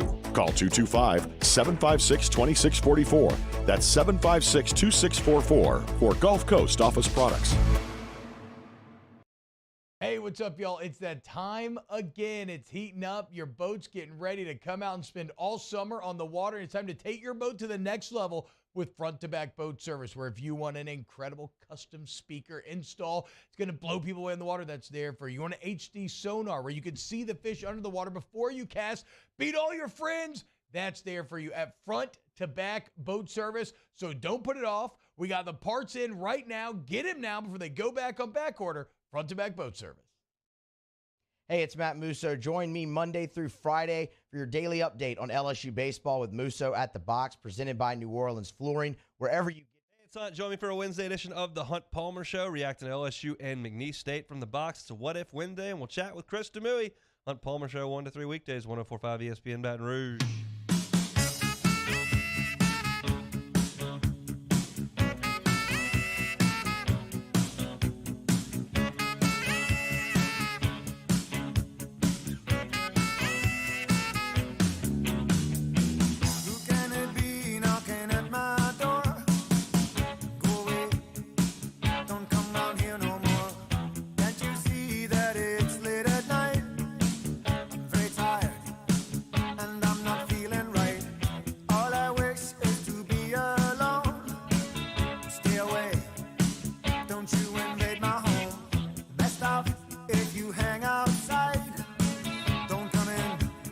All-Star Toyota presents Off the Bench with Esther and T-Bob. ESPN Baton Rouge, New Orleans, Alexandria, and 1130 The Tiger. What's up, y'all? Welcome back, OTB. It's summer. Maybe not. What do you want to share with the class, boys?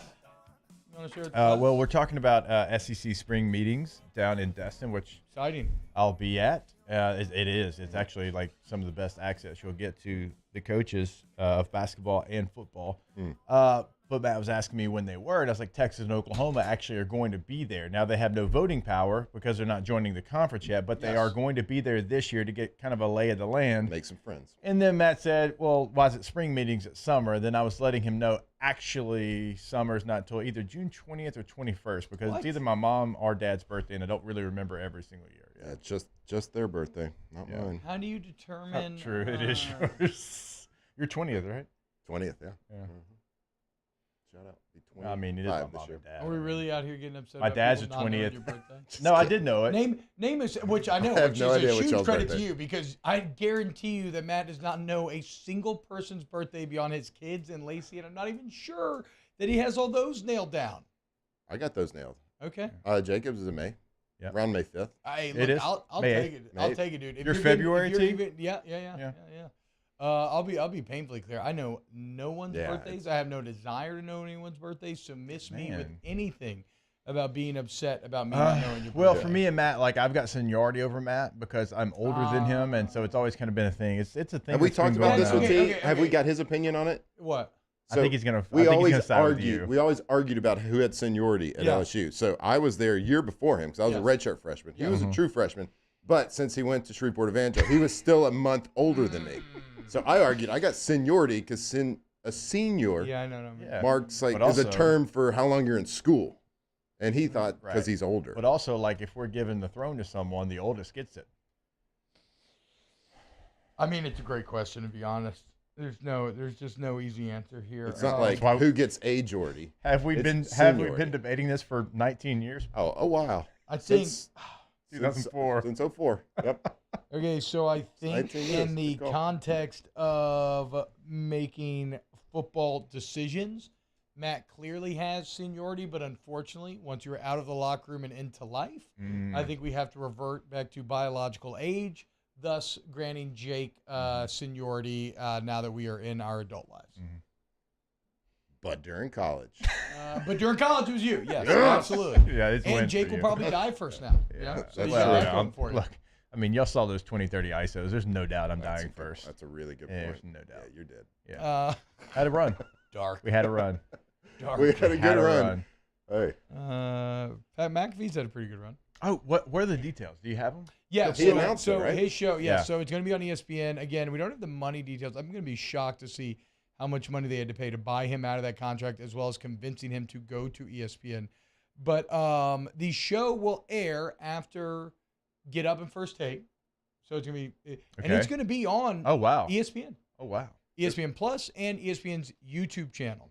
McAfee has said they will still have full creative control of the program, which obviously everybody agrees to that, right? Let's see what actually happens in practice. He said full creative control of the program, but expect less cursing, which he said they can't say the things we know you can't say. The F word. Yeah. All he specified in his announcement was that he couldn't say the F word. Yeah, basically. And then he thanked Michael Jordan for saying all the other words. Yeah, and Last Dance. Yeah, if y'all haven't watched the announcement on Twitter, I encourage you. It's a good I was announcement. going to watch it, but then it was like 5 minutes long, and It's I was a couple like, I minutes, don't feel yeah. like sitting through all That's this. a good announcement. Okay, chill out, dude. Why don't you go? Why don't you go on the Pat McAfee show? Oh wait, you're stuck with us because they have Aaron Rodgers. Okay. Hey, we're You are- all you are under the the- ESPN, all under the This is our ESPN Aaron umbrella Rodgers. now, I was right? about to say you're the mid-market local morning sports talk show Let's version of go. Aaron Rodgers. Oh, high five. Yeah. DrinkMyHigh.com, y'all. DrinkMyHigh.com. It's the absolute best. Go see Matt in Katy, Texas. DrinkMyHigh.com. Oh yeah. Off Katie. the bench with Hester and T-Buck. Hello, Samantha, dear, I hope you're feeling fine. And it won't be long until I'm with you all the time. But until then, I spend my money up right down on my last dime. Come on, in Baton Rouge.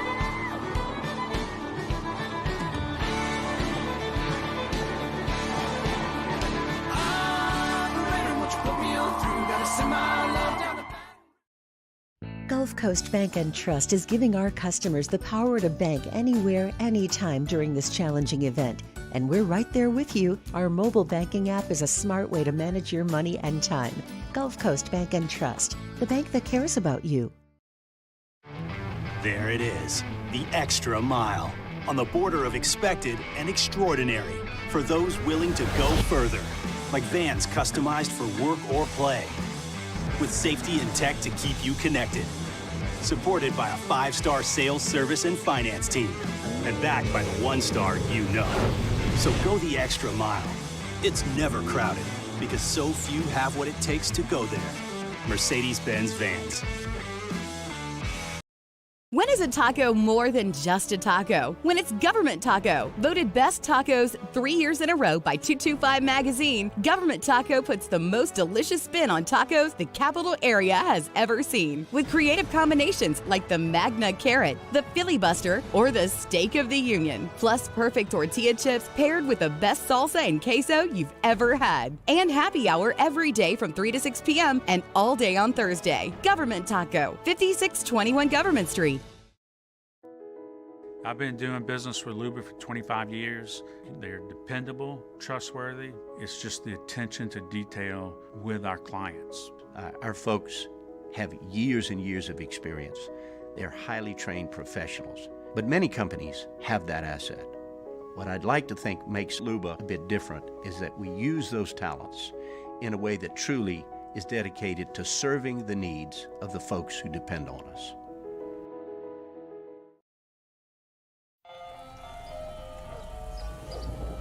Hey there, little buddy. What's the matter? What's the matter? My windows, siding, and my door. That's what's the matter. Relief Windows can fix all of that. I got you. Pop, pop. What's up? Oh my gosh, look! Curb appeal. That's a good-looking neighborhood. ReliefWindows.com.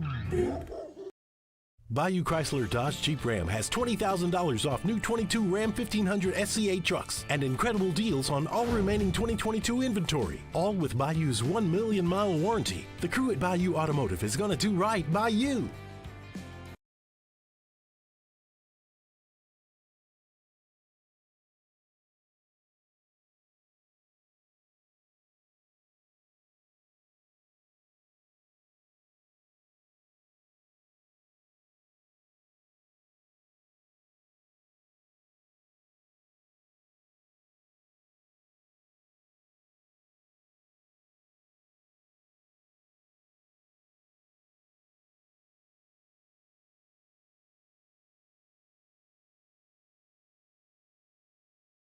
ESPN.bank, equal housing lenders and members of FDIC.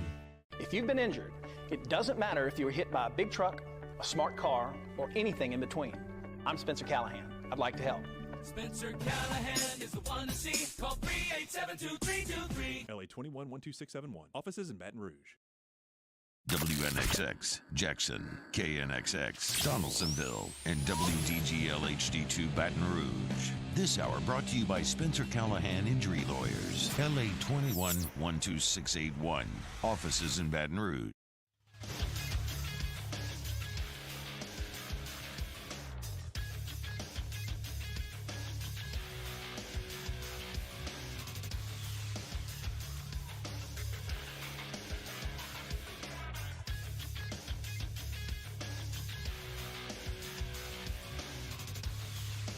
Good morning, everybody. It is 9 a.m. on Wednesday, May 15th. Today in Baton Rouge, expect cloudy skies with a high of 89. I meant to say sunny skies. If you missed hours 1 or 2 of the show, you can now catch that up at the on-demand section at 1045ESPN.com. And you can follow the rest of today's show on Twitter, Instagram, and TikTok at OTB_ESPN, or catch us on YouTube at the 1045 ESPN channel and subscribe for daily content. OTBOT, live from the Mercedes-Benz of Baton Rouge studio, starts now. All-Star Toyota presents Off the Bench with Jacob Hester and T-Bob Hebert. Yeah. Off the Bench with Hester and T-Bob. Hey, P, they said I got to come off the bench. All-Star Toyota presents Off the Bench with Hester and T-Bob. Yo, yo, yo. Yo.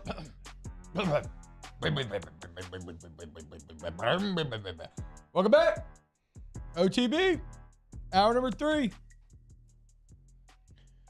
What are you sitting here during the break, Jake? You're sitting random ESPN FC. Okay, what is this about here? Yeah, so that club, and you see the stadium there. Luton? Yeah, which obviously it doesn't look like, it's not much. It's not much. They're 1 win away from going to the Premier League. What? Yeah. They won a playoff game in the championship yesterday, and if they win one more game, T, that team with that stadium, who's never been in the Premier League, will be in the EPL. And look, I'm not hating. Like, the stadium's just unbelievable. It's old. It just looks like a high school. Yes. There's not a lot of seats in there. Yeah. But that team with an American goalkeeper, by the way, is 1 win away. I don't from know, being man. in the Premier League. Look, that's why you have to love promotion and relegation. I don't know. If they make the Premier League, I think I'm done consuming it. You know, I don't think I can do it anymore. So I'm on a gluten-free diet. Oh, dang it, Bobby. Yeah. No, that is cool. That'd be awesome, man.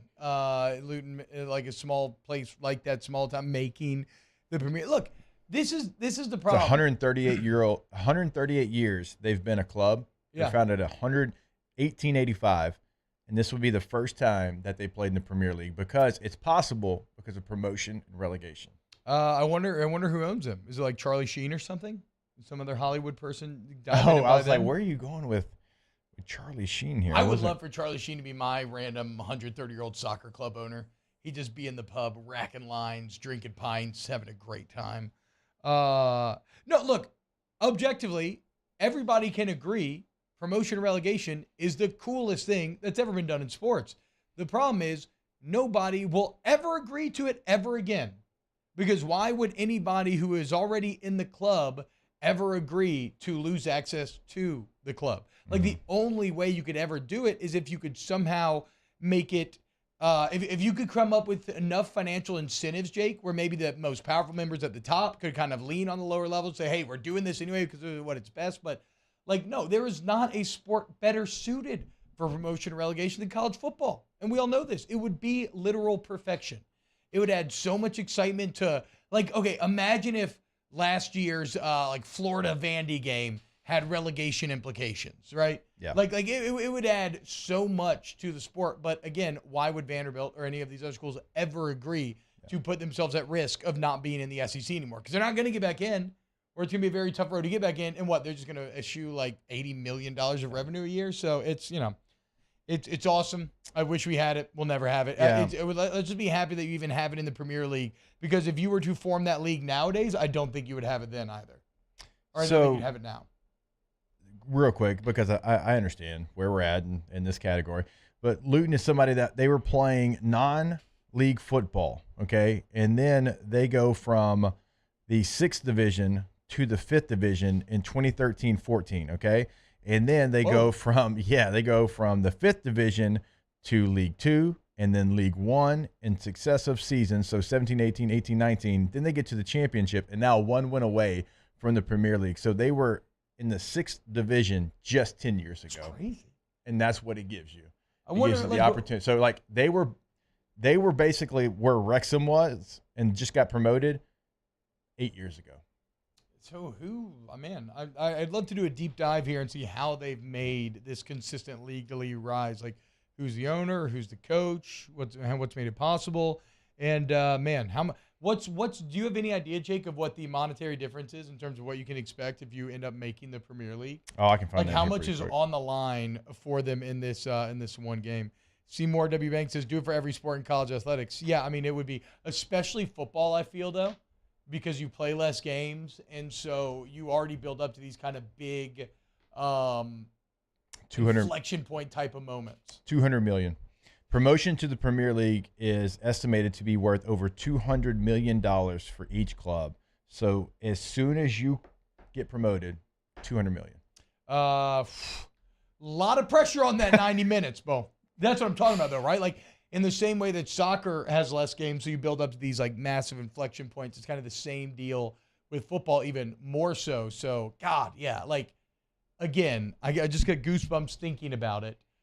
Give me the 2 worst teams in the SEC right now. Whatever, just imagine Vandy and I don't know, Mizzou or A&M or somebody last year, or even A&M who has an awful year. Mm-hmm. Like, what if LSU A&M relegation was on the line? And like LSU would have had the chance to stomp them out of the SEC, or maybe as you reform it, you make like a super conference, with your Big Ten and SEC, and then you kind of I don't know. It'd be awesome, but I don't think it's ever going to happen, unfortunately.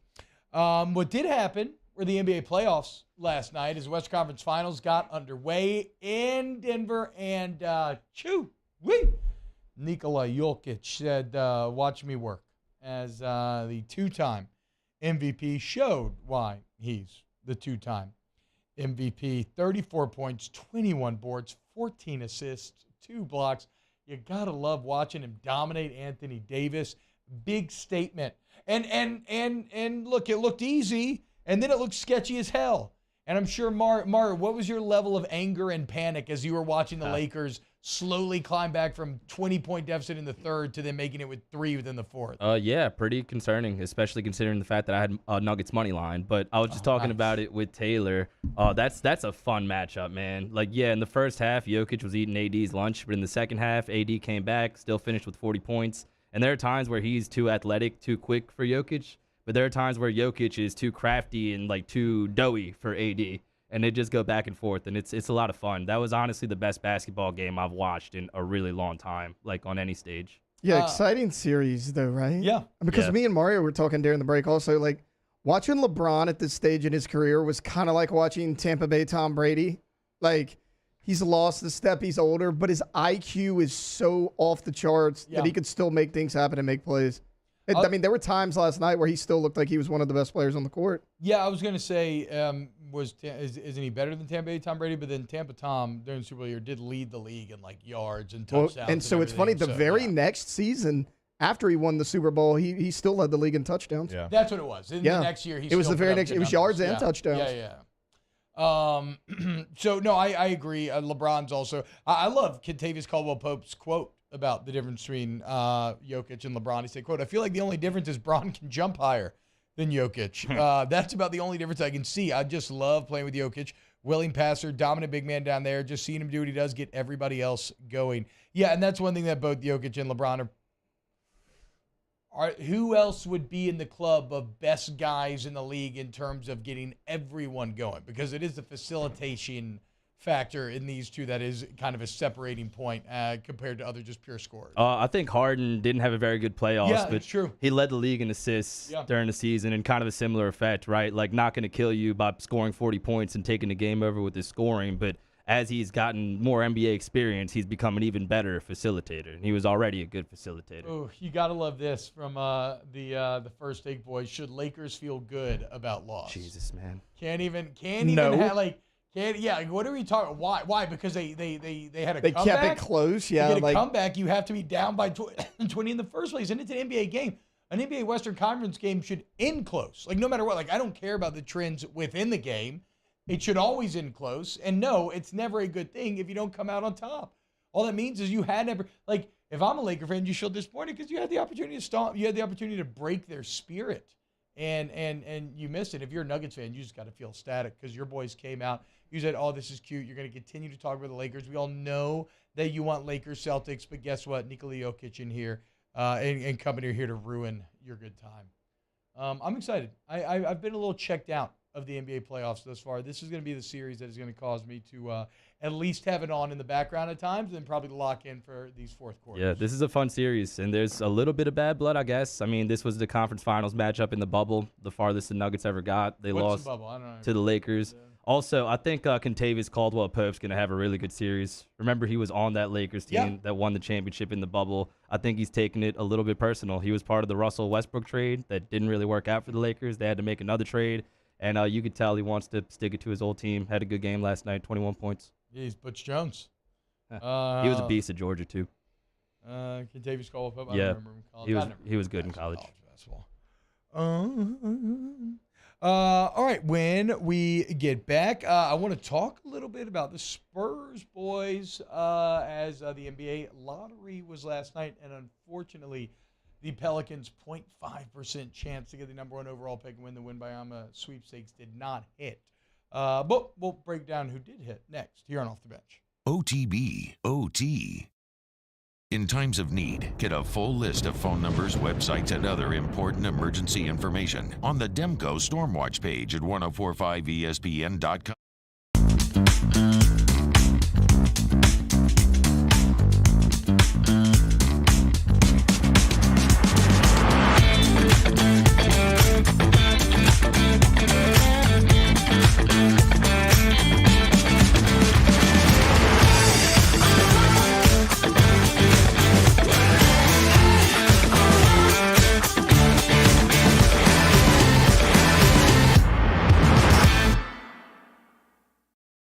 Hey, it's Matt Musso. Join me Monday through Friday for your daily update on LSU baseball with Musso at the Box, presented by New Orleans Flooring, wherever you get your podcast, Apple, Spotify, Google, and check out New Orleans Flooring. 2 locations, Metairie and Prairieville, or NOLAFlooring.com.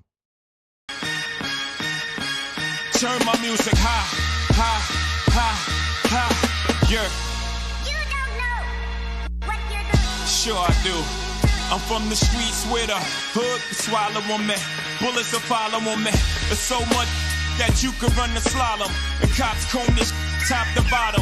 They say that we are prone to violence, but it's home sweet home. With personalities clashing, chrome meets chrome. Prices up and down like this Wall Street. Gulf Coast Office Products is a nationally recognized Savin office equipment dealer based right here in Louisiana. Over 100 employees strong, Gulf Coast has the boots on the ground to support all vertical markets, from education, engineering, legal, and finance. With the latest in office technology, from desktop to production segment units, Gulf Coast and Savin have the perfect fit for you. Call 225-756-2644. That's 756-2644 for Gulf Coast Office Products. Hey, what's up, y'all? It's that time again. It's heating up. Your boat's getting ready to come out and spend all summer on the water. It's time to take your boat to the next level with front-to-back boat service, where if you want an incredible custom speaker install, it's going to blow people away in the water, that's there for you. You want an HD sonar where you can see the fish under the water before you cast, beat all your friends, that's there for you at front-to-back boat service. So don't put it off. We got the parts in right now. Get them now before they go back on back order. Front-to-back boat service. There it is, the extra mile, on the border of expected and extraordinary, for those willing to go further, like vans customized for work or play. with safety and tech to keep you connected. Supported by a 5-star sales, service, and finance team. And backed by the 1-star you know. So go the extra mile. It's never crowded because so few have what it takes to go there. Mercedes-Benz Vans. All right, let's say ah. Where'd my spotlight go? Super weird, but we can take care of it.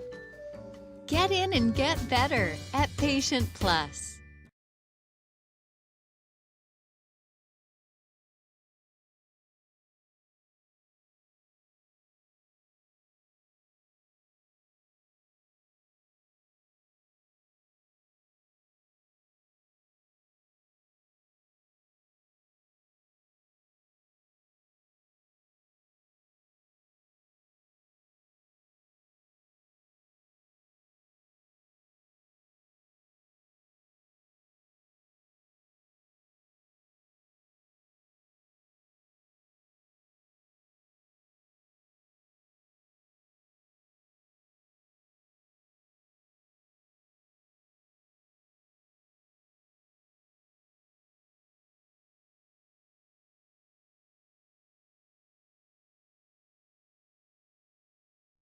Moscona inviting you to join us for Wednesday's Hump Day AFR, presented by Pluckers. We'll recap LSU McNeese from the box, start taking a look at the Georgia Bulldogs. It's a Whiskey Wednesday, Pluckers trivia, lots of good stuff. Wednesday, 3 to 6, 104.5 ESPN Baton Rouge.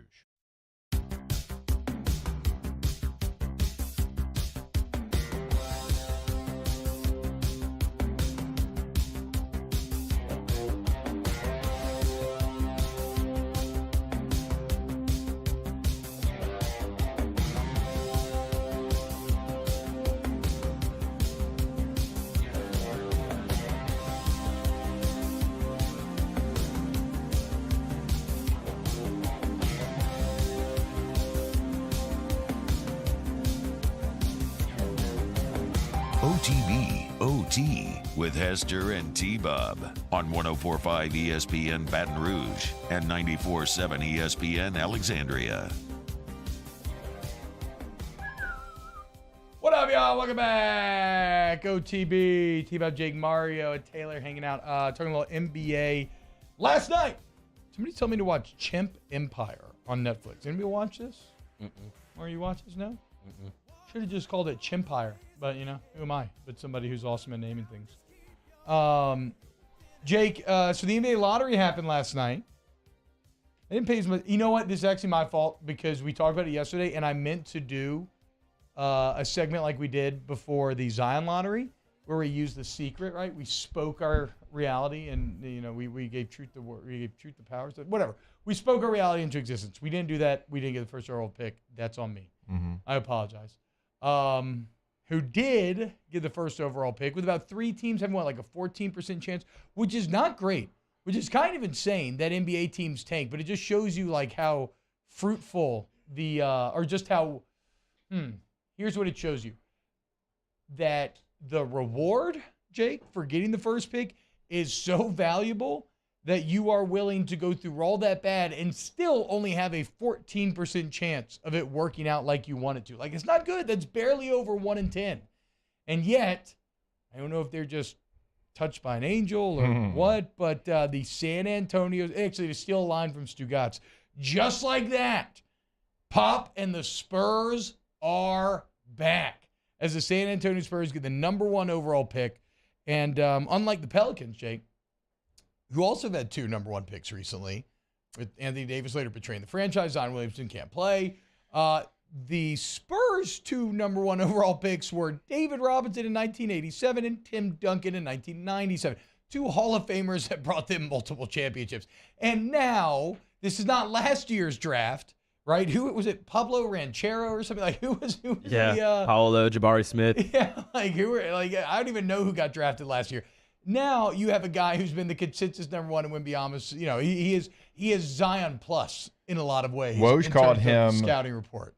Maybe the greatest prospect in all of team sports history. Tight. So that's what Woj called him yesterday. That's a little hyperbole. I would argue LeBron was a little more hyped, but it is It is a 7'4" guy that I was going to shoots say, threes. but LeBron isn't 7'5", shoots three, can handle the ball, and already playing professional basketball. Yeah, that's true. Y'all know I watch his games sometimes when I'm at work. He's really, really big. He shoots the ball really well. He passes like a guard. I definitely see why the hype is there. I think the main concern is he's 7'4", and he might be a little bit more prone to get injured. But well, he needs to add some weight too, for sure. He's a little on the slim side. he is, but he's also a bodybuilder. I don't think it's like a Chet Holmgren situation. He needs to grow. Always hating on Chet. He needs to grow into his body a little bit. Who didn't see Chet Holmgren being an injury prone coming? I mean, It's a freak I don't injury, know, dude. too. It's a freak injury, though. Like the first one he's had. Yeah, I was gonna say he played all of college and never got hurt. Like, well, I mean, 1 year, but yeah. Okay, fair. But still, I mean, I don't know. Like, is that injury because he was skinny or because he like turned his ankle? We'll find out. Him I guess. having more muscle mass was not going to stop Chet Holmgren from because that's what he hurt, right? Didn't he like step on somebody's foot? Yeah, LeBron's in a celebrity game. In fact, you could argue that if he had more weight, the injury would have been more severe because there would have been more, more torque on that ankle. How about that? Yeah. Taylor? I'm a doctor. Okay. Come at me. Look, it kind of felt like Spurs and Pop were maybe dead, but, well, not anymore. All of a sudden, you feel like they're probably set up to be good for as long as Pop wants them to be good. And, Mario, you made a very good point that this also has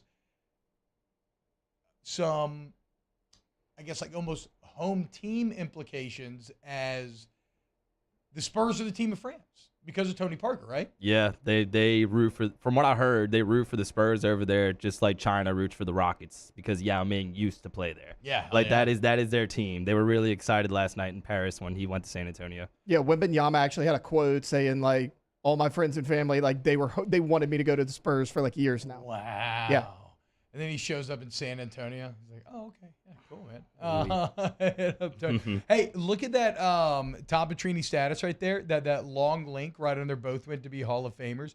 Let's get that with sound. It is a Spurs bar reacting to the #1 overall pick. Now, I hesitate to play Jake because I feel like Mario's going to get a little I just feel like it's going to hurt him a little bit. I feel like Mario stays kind of mad at this show that we talk about college baseball and everything else, and we don't really talk about NBA playoffs that much. And he kind of stays mad at like the market in general that people don't care about the Pelicans enough. And then he's going to see this video of a random bar in San Antonio and how they reacted to the selection show. Are you prepared for this, Mario? Have you seen this yet? To be fair, like that's their team. That's it. Yes, that's it. It's the San Antonio. 100%. No, they have an XFL team now, but come on. I mean, the NBA, the Spurs have long been their only team. I agree. I feel like there's some part of Mario that sometimes wishes he was on in one of those markets where he could talk about it all day long. Sometimes. They were almost the San Antonio Saints. Let's not forget that. They'd also try to steal our NFL franchises. They did. Fact. Yeah, screw them. I agree. But yeah, here is a San Antonio bar reacting to, and so this is just, obviously it is a big deal, but all these people are in this bar simply to watch the NBA draft selection show.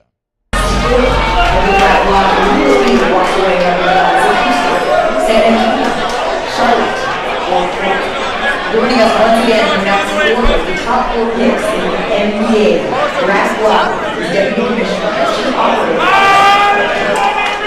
Thanks again, Leader. The fourth pick in the NBA draft goes to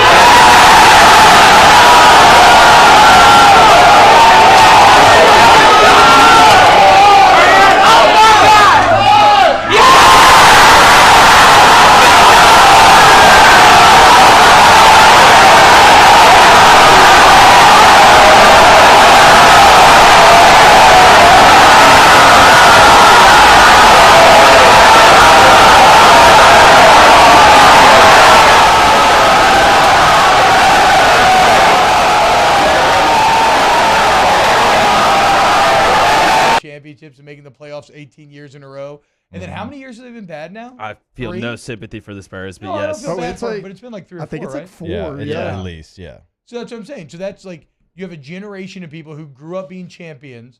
They've been in the muck for almost half a decade, and then their angel, their get out of jail free, their golden ticket comes falling down, and that was pretty cool to watch. There's a subreddit called Instant Barbarians. It's all about like large groups of people just losing it all at once. That would be a perfect instant barbarian. Yeah, draft lottery parties could be really fun. Unfortunately, some of my happiest memories as a Pelican/Hornet fan are at some of these parties. Like when they won the lottery for AD, I'll never forget. I was at Manning, Xavier Henry, Jason Smith. Some of the other players were there turning up. That was a good time. And then when they got Zion, the sales staff, which my sister was a part of, went viral in that video. Like, it's definitely happy times.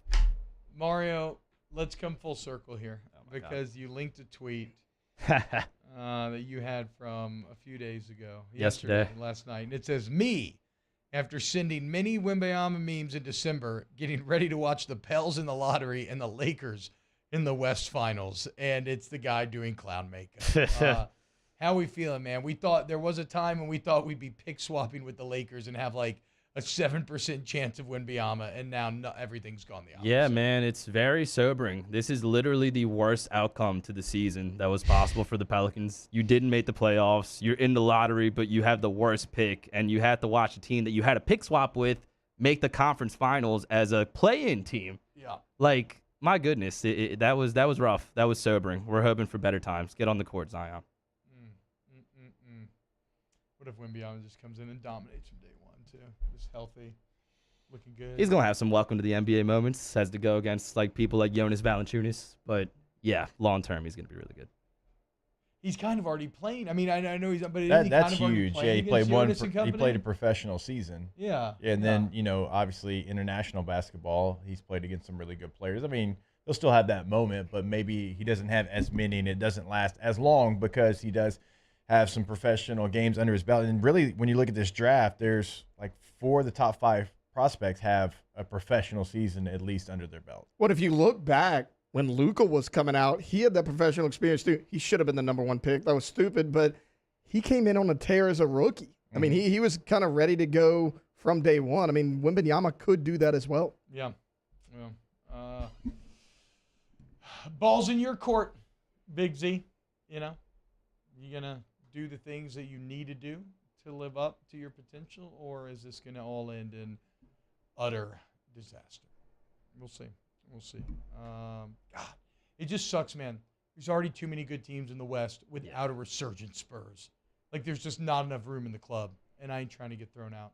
And we already are kind of arguing thrown out. You got your hand on the door, and your feet are already out. They're dragging me out, and I'm like holding on to the door frame. Like, yeah. No! Please let me stay. One more drink. Yeah. One more drink. Yeah, you got to One more song. One more song at least. I'm remaining optimistic.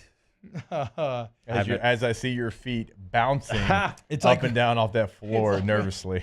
It's like when they're taking away the kid in Big Daddy, and it's Mario, and he's just yelling, "I wipe my own ass! I wipe my own ass! Please let me stay." No, not allowed in the club. All right, when we get back. Let's talk a little football here on Off the Bench. Keep it locked. OTB, OT. 225-206-1517, 225-206-1517. It's Thomas Emel's cell phone number. He works at Riverlands Insurance. Riverlands Insurance is a Louisiana insurance company named Best Place to Work by Insurance Business Magazine. Also one of the fastest growing in the entire South. Has access to hundreds of different carriers, right? Largest progressive dealer in the state, Jake. But again, all the carriers, right? The bottom line is, I don't care if you have home insurance, auto, maybe you got teens that are driving, you got a business where you have unique insurance needs. You call 225-206-1517. They do the work. They do the shopping. You just get savings, okay? Call them today. Take advantage right now. You can call that number now. You could have called it an hour ago. You can call it anytime today. And Thomas is going to pick up the phone. Doesn't matter what time it is. Doesn't matter what the situation is. And he's going to have a conversation with you to see what he can do for you. And that's anywhere in the state of Louisiana. Call this number today, 225-206-1517. Our listeners fire off their opinions on the jimsfirearms.net hotline at 499-1045. Keep listening for your next chance to shoot us your thoughts with the jimsfirearms.net hotline on 1045 ESPN Baton Rouge. Follow us on Twitter at 1045ESPN to cast your vote in the Citizens Bank and Trust poll of the day. Vote daily inside Off the Bench, anytime. Hunt Palmer. And after further review, Citizens Bank and Trust brings you the poll of the day via Twitter at 1045ESPN.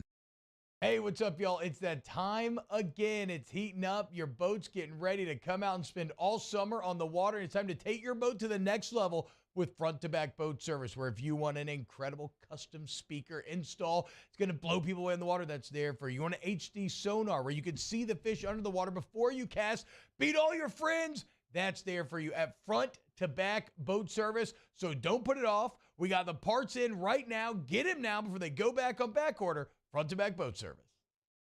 Electricity is all around us, and our families depend on it. Every day is sparked by the power of a cold drink or a warm meal, a movie night, and a comforting light at the end of a dark hallway. From sunrise to sunset, playtime to bedtime, our team is ready to take care of your electrical needs. Even in the case of an after-hours emergency, the light in your life shines brighter with Mr. Electric. There it is, the extra mile, on the border of expected and extraordinary, for those willing to go further, like vans customized for work or play, with safety and tech to keep you connected, supported by a 5-star sales, service, and finance team, and backed by the 1-star you know. So go the extra mile. It's never crowded, because so few have what it takes to go there. Mercedes-Benz Vans.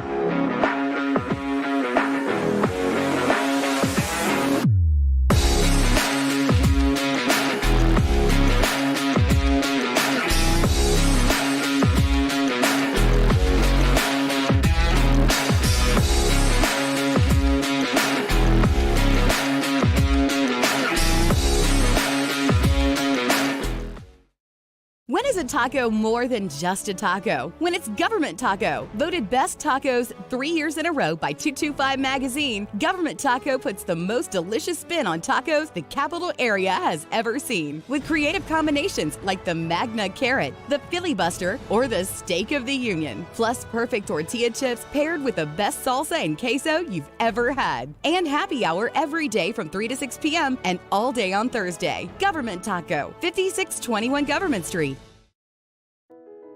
I've been doing business with Luba for 25 years. They're dependable, trustworthy. It's just the attention to detail with our clients. Join us for the Wednesday edition of Game Time. We're live at Roca Pizzeria on Government Street in Mid-City. It's Game Time, 6 to 8 p.m. right here, 104.5 ESPN Baton Rouge.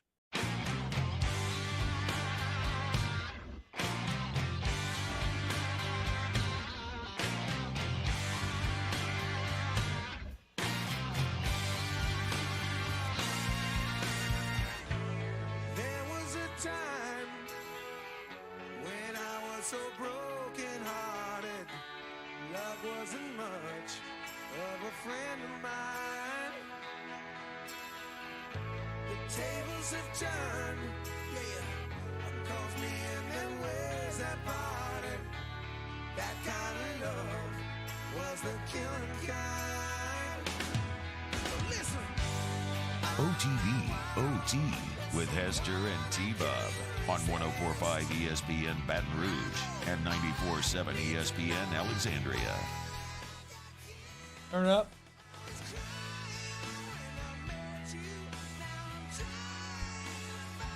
Who does this most apply to? AD probably?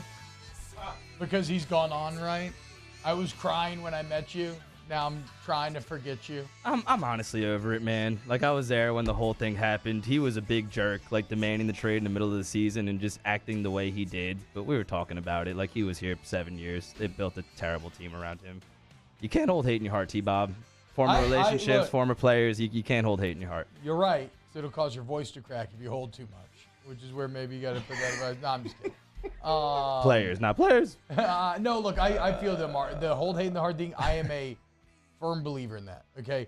I was very angry for many, many years about not getting to play in that championship game when I ended my career. And I'll never forget the phone call that I ended up having with my former coach, Stud, and being like, look, I disagree with how everything went down, but I do forgive you. And, we had a lot more good times than bad, and I don't want to be soiled anymore. I've never had a moment in my life, maybe one other, where it's so tangibly felt, like a poison had been extracted from my body, like a literal weight had been lifting off my shoulder. I did not even realize the amount of inherent kind of toxicity that I was just carrying around in my person. So I believe I do agree with you on that. That's awesome. Thanks for sharing. Yeah, here's to hoping that I'm not fully over AD yet, I guess, but that's fine. I'll Yeah, and look, he's still a buster. They're still going to lose this series, but you got to give him some props. He took a lot of flack for the street close thing. He came back. He's playing really well. I do not have to give him any props for the street close thing. He is street close. I mean, he gets bumped in the head and he's out for the game. Like, no, he is street wait, what close. happened? What happened last series? He got poked in the eye and then left on a wheelchair. Yes, that's what I'm saying. He gets bumped in the head. He doesn't come back in. No, he did. He is the antithesis of everything that Jake stands for. It just sucks because he's super skilled. He's awesome. Hey, do we have the Bryce Young video ready to go? Jake, did you see this? Which Bryce one Young are we at talking? OTAs? The walkthrough? Yes. Where he disappears at some point in the video? So this is one of those classic dumb human things where it's like, okay, all we did was spend 4 months talking about how is Bryce Young too small for the NFL. So we should in no way be shocked when we get evidence of him looking small as hell. But the problem is, it's like the Ray Rice video. Okay, hearing about something and seeing something is completely different and causes us to react in completely different ways. This is, if you're watching online right now, this is Bryce Young doing a walkthrough with the Carolina Panthers. I saw somebody made the joke online. I wish I could credit them, but I didn't see the handle. I just saw it in passing, saying that Bryce Young looks like a Make-A-Wish kid out there running the offense. And that is way closer to the mark than Panthers fans would probably want it to be. Again, I'm not saying this the end-all be-all, but tell me, Jake, this isn't a little shocking just seeing it like this viscerally in front of your face. We don't even have the portion of this video, T, where after the play, he kind of walks back and the offensive line kind of stand up around him, like if he keeps walking, and he just completely disappears. Yeah. He just completely disappears. And it is shocking when you see it, and I am a Bryce Young defender. I think he should have been the #1 overall pick. He was the best quarterback in this class. I had him above C.J. Stroud, but oof, man, it is shocking when you see him out there. And yes, it's the height, but it's also the weight. He just looks so tiny. And then you know what else doesn't help? It's a helmet only day, right? So he already has a little bit of that little kid body where if you watch little kids with helmets only, it look like it's like an NFL Blitz big head mode. Like Bryce Young looks like you put in a big head cheat. And he's just got this thing just kind of bobbing around up top. I mean, you put shoulder pads on him, he's at least going to look more filled out and more kind of in tune with everybody else. Yeah, that was a little much to see. Now, I like Bryce Young, which sounds insane because you all know how I hate Alabama. So I want Bryce Young to, well, it's weird. I don't really want him to do well because I guess that comes at the cost of the Saints. But, I would like for him to prove doubters wrong, saying that he was too small to get it done. Who can't cheer for a literal underdog in that way? But, boy, be a little nervous. I've been doing a lot of mental gymnastics as I was on Carolina radio today, right? Yeah. Kind of You'd be trying to work through it. You'd be trying to work through it for sure. We all would. I mean, that's what we would try to do because, you're excited because it's a #1 overall pick. It's a quarterback from Alabama, won a lot of games in college, and the way that he played last year, and there's parts of his game that suggest it's not going to be a factor, like how good he is at actually escaping the rush, and really he's tough. And you've seen rushers have 2 hands on him, and he shrugs them off. I don't know how he does that. But, yeah, today would be tough. It'd be a tough day. Bryce Young, in a lot of ways, just from a pure size comparison, he is the kind of everyman fantasy of what would happen if you put this normal-sized human being on an NFL field. He has a skill set that normal humans do not, obviously, right? And so he can potentially overcome it. But it is in terms of being a grand physics experiment, it is like an average male being put onto an NFL field, just in terms of height and weight. And so, I mean, we're going to see. He's going to have to protect himself in quick decisions. I'm trying to think. Taylor, you're pretty tall. You might not fall into I feel this. what's he, 5'10"? He's 5'10" and some change. How tall are you? Maybe a little my under license 5'10". says 6, but No, I'm I'm not talking about your license, so that means you're 5'10" and a half. Okay. I mean, I would say I'm actually a little over 6, but we can measure if y'all want. Okay, chill out, bro. How much you weigh? Right now, 192. Okay, so it'd be about Taylor. 195. Because that's about what Bryce is. Yeah. Bryce is 5'10 and a half, like 198. Yeah, I think the last time I was on the scale, I was like 194. So I think that Taylor's a little bit taller, but I think that how I know that people love to lie about their height is I'm 6'3", and I obviously know that I am. Like maybe I'm a tall, like 6'3 and a half. And the amount of times I meet people and say that, and they're like, "No way, you're 6'3", because I'm like 6'1", so you have to be like 6'5". I'm like, okay, bro, I wouldn't know. I ain't no 6'5". Okay, let's just all be honest with ourselves here. Brendan Huff inside the Bayou Ford chat. T-Bob and Bryce Young could probably share shoes. Yeah, probably, because size 12 is a completely reasonable size of shoe for an adult male. For somebody 5'10", 198. No, for any male. Okay, some would say it's the best shoe size because you can easily find shoes that fit no matter where you're going. Taylor, what size shoe? Me 11. Okay. Yep. See, look at that. Yeah. So I mean, I guess that's I'm a little Bigfoot boy. I'm 12. What are you gonna do? Okay. Yeah, but also you should be bigger than 12. Your hands are bigger than 12, so why aren't your feet bigger? My hands are actually like 11. Well, see, I'm close to T-Bob. I mean, but like relative. I'm saying you have outlier hands. Why don't you have outlier feet? Is 5'10" and having size 12, is that not an outlier? I don't know. You're right. Oh, so it is an outlier. Yeah, because I mean we're close to the same height. I'm at 11, so I wouldn't say that's like a huge outlier. That's true. Okay, Yeah, maybe, I wouldn't say it's a huge outlier. Taylor just changed my mind. 6'3", size 12 is perfectly normal. No, Taylor just changed my mind. Okay, great. I'm glad we agree.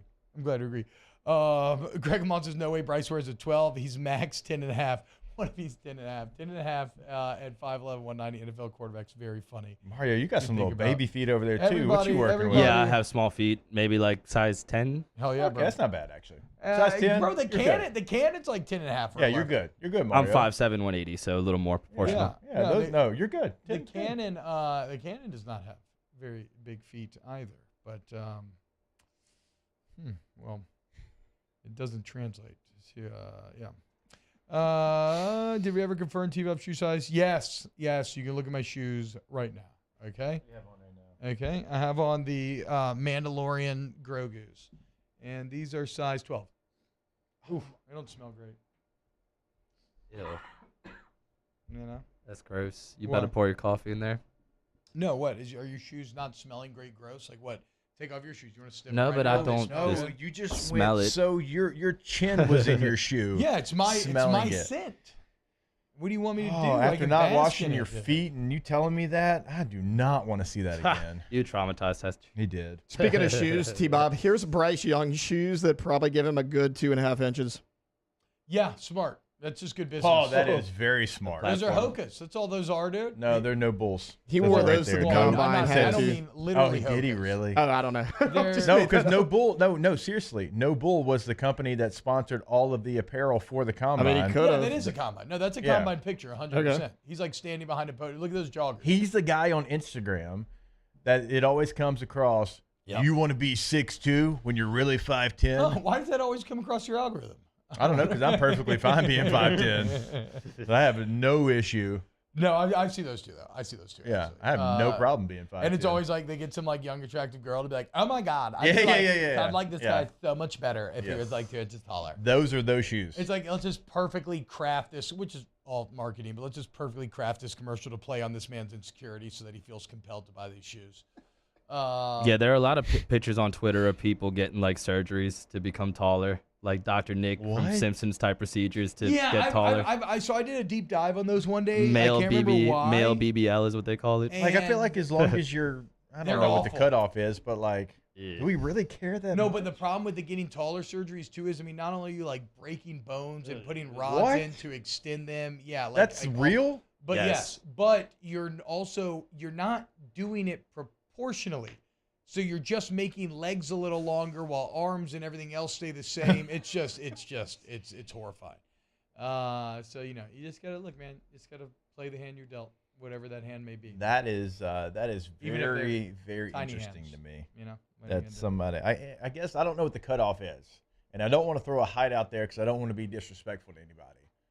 But like, as long as you're over like the average height, do we care? It's not rhetorical. I'm asking seriously. Like I never doubt anybody's ability to feel insecure about anything that has to do with themselves. That's very fair. If you're too tall, if you're too you're always gonna feel insecure about something. So it sucks. We just gotta, as fellas and humans, we just gotta support each other and be there for one another, for the boys. And that's a non-gender specific boys. We need to be there for our girl boys as well and everybody else. Even though now that I'm saying this out loud, you're whatever. Just be there for your fellow humans. That's all I'm saying. That's all I'm saying. Yeah, they break your femur, though, for the tall surgery. What? And they, like, put an extension rod in there, and then they, like, heals around the rod or something. Yeah. My dad. What they say on White Chicks? Remember when they're like, "You guys got taller too," and she goes, "We got our knees done." White Chicks is such a weird, odd movie to think about. It's a good movie. I haven't seen that in years. Yes, it is good. I remember seeing it with my mom at the time, which was a weird combo, but we both came out of it like that was actually pretty funny. It was like the Terry Crews coming out party. Yeah, it was. He was so good. Former Charger linebacker Terry Crews. Shout out. And he's not my favorite Terry when it comes to football. Bradshaw? Nope. Rubisky? Nope. Saban? Terry Tate, office linebacker.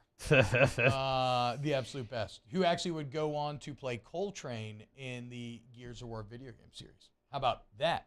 And Coltrane was the equivalent of a famous football player in the Gears of War universe who later became a great soldier once E-Day happened and the aliens took over.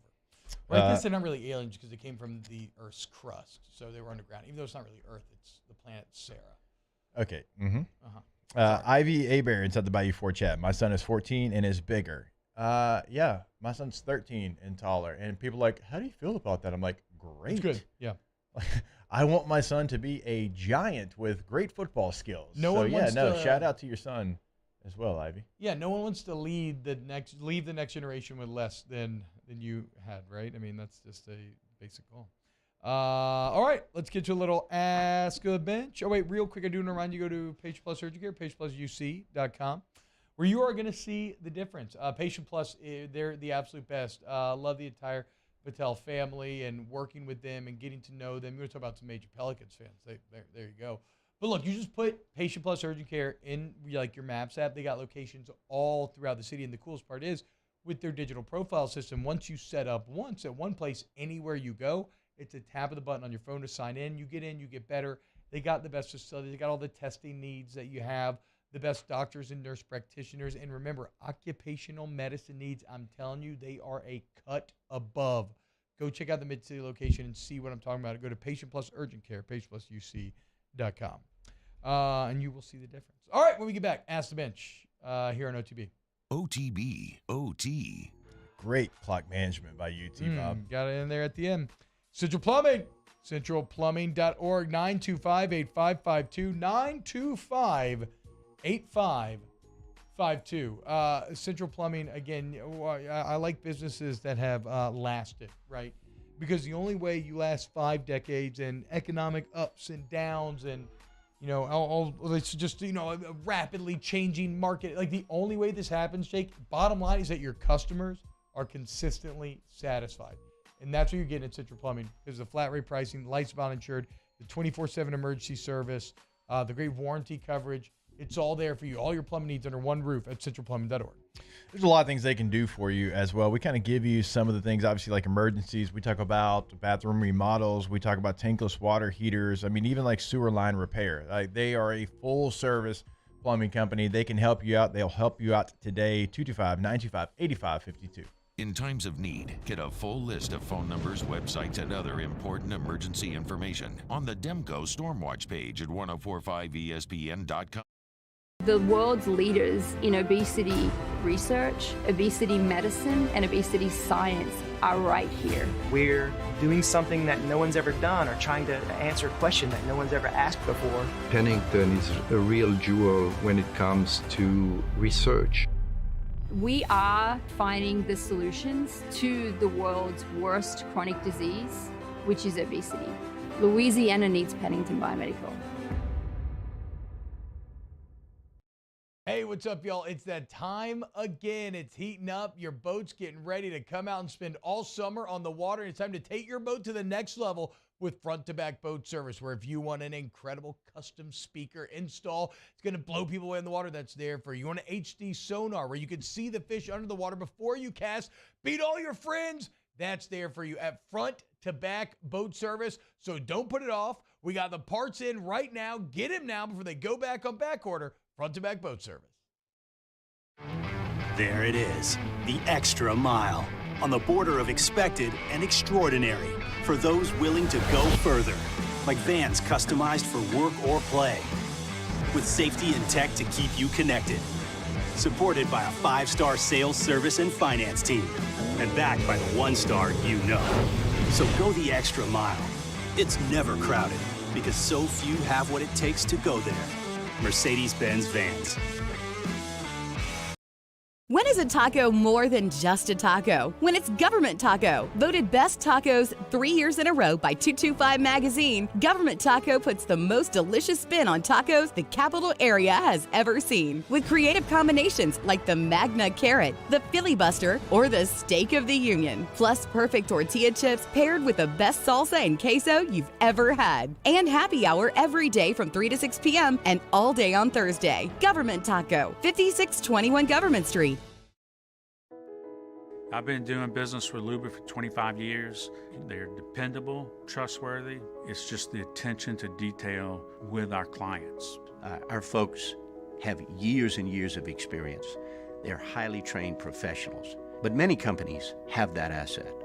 What I'd like to think makes Luba a bit different is that we use those talents in a way that truly is dedicated to serving the needs of the folks who depend on us.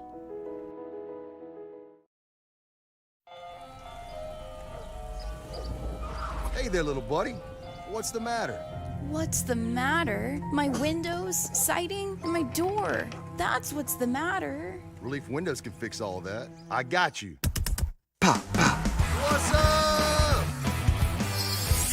Oh my gosh, look! Curb appeal. That's a good looking. Hannigruff joins us for the Wednesday edition of Handy Time. Ross Dellinger from Sports Illustrated about the SEC meetings and more conference realignment. Scott Rabelais from The Advocate and First Class, Second Class, No Class. Handy Time, noon weekdays, 104.5 ESPN Baton Rouge. Yeah. Miami. South Beach, bringing the heat. Can y'all feel that? Can y'all feel that? Jig it out. Here I am in the place where I come like with Hester and T-Bob on 104.5 ESPN Baton Rouge and 94.7 ESPN Alexandria. Yeah. Get ready, Boston. Big Willie's coming for you. Ask the Bench. Brought to you by Colker's Life. Visit Hotels or Blue Moon Light Sky Citrus Suite. Top 4 football movies on the list I found. Remember the Titans? Rudy. Friday Night Lights. Any Given Sunday. Thoughts? Rudy's overrated. I'd put 2 of the 4 on there. I would have Remember the Titans and Friday Night Lights on there. Yeah, for same. Sure. The Program. I think, to me, The Program is on my list. I wonder if I was trying to make this like I wonder how much the average person would enjoy The Program. The Program's better than Rudy. It's not close. Any Given Sunday is iconic. Serena Williams just made a commercial remaking Al Pacino's speech. We're talking iconic. Rudy's iconic. Yeah, true. I don't hate Rudy, so you're not a big Rudy guy. Mm-mm. Wow, dude. I thought you'd like it. I mean, he's like not a 5. He's like the classic 2-star story. He was offside. He wasn't a star. Give me Exactly. at least the credit of the 2 stars that I got. So no, I am. I'm not saying the direct comparison to you, but you normally like the overcoming of the doubt there. There's a fine line of being undervalued and overlooked than just every underdog story. Mm. I guess it's like me. I hate Field of Dreams. So, Ask the Bench. What's the best last day of school song? Jordan Hayden nailed it. School's out for summer. I mean, no doubt, right? Yeah. I always think about the scene from Dazed and Confused when they're all getting out and the bell rings and everything, and the seniors are out there chasing kids with paddles and whatnot. I saw Alice Cooper perform that in not in Oxford. We were going to Oxford, Tupelo. When I stayed with, when I used to travel with LSU football, he was playing literally next door at an arena in this hotel we were at in Tupelo. So I just kind of snuck over there by myself. Oh, dude, what? That sounds amazing. Yeah, that's good. Hashtag Ask the Bench. Favorite beer to sip on the pool or at the beach? Cold Coors Light. Duh, dude. Come on now. I mean, that is factual. Come on now. Sure. Yeah, I'm not even just saying that. I'm in a domestic beer phase in my life where that's all I want. Hashtag Ask the Bench. Favorite type of taco?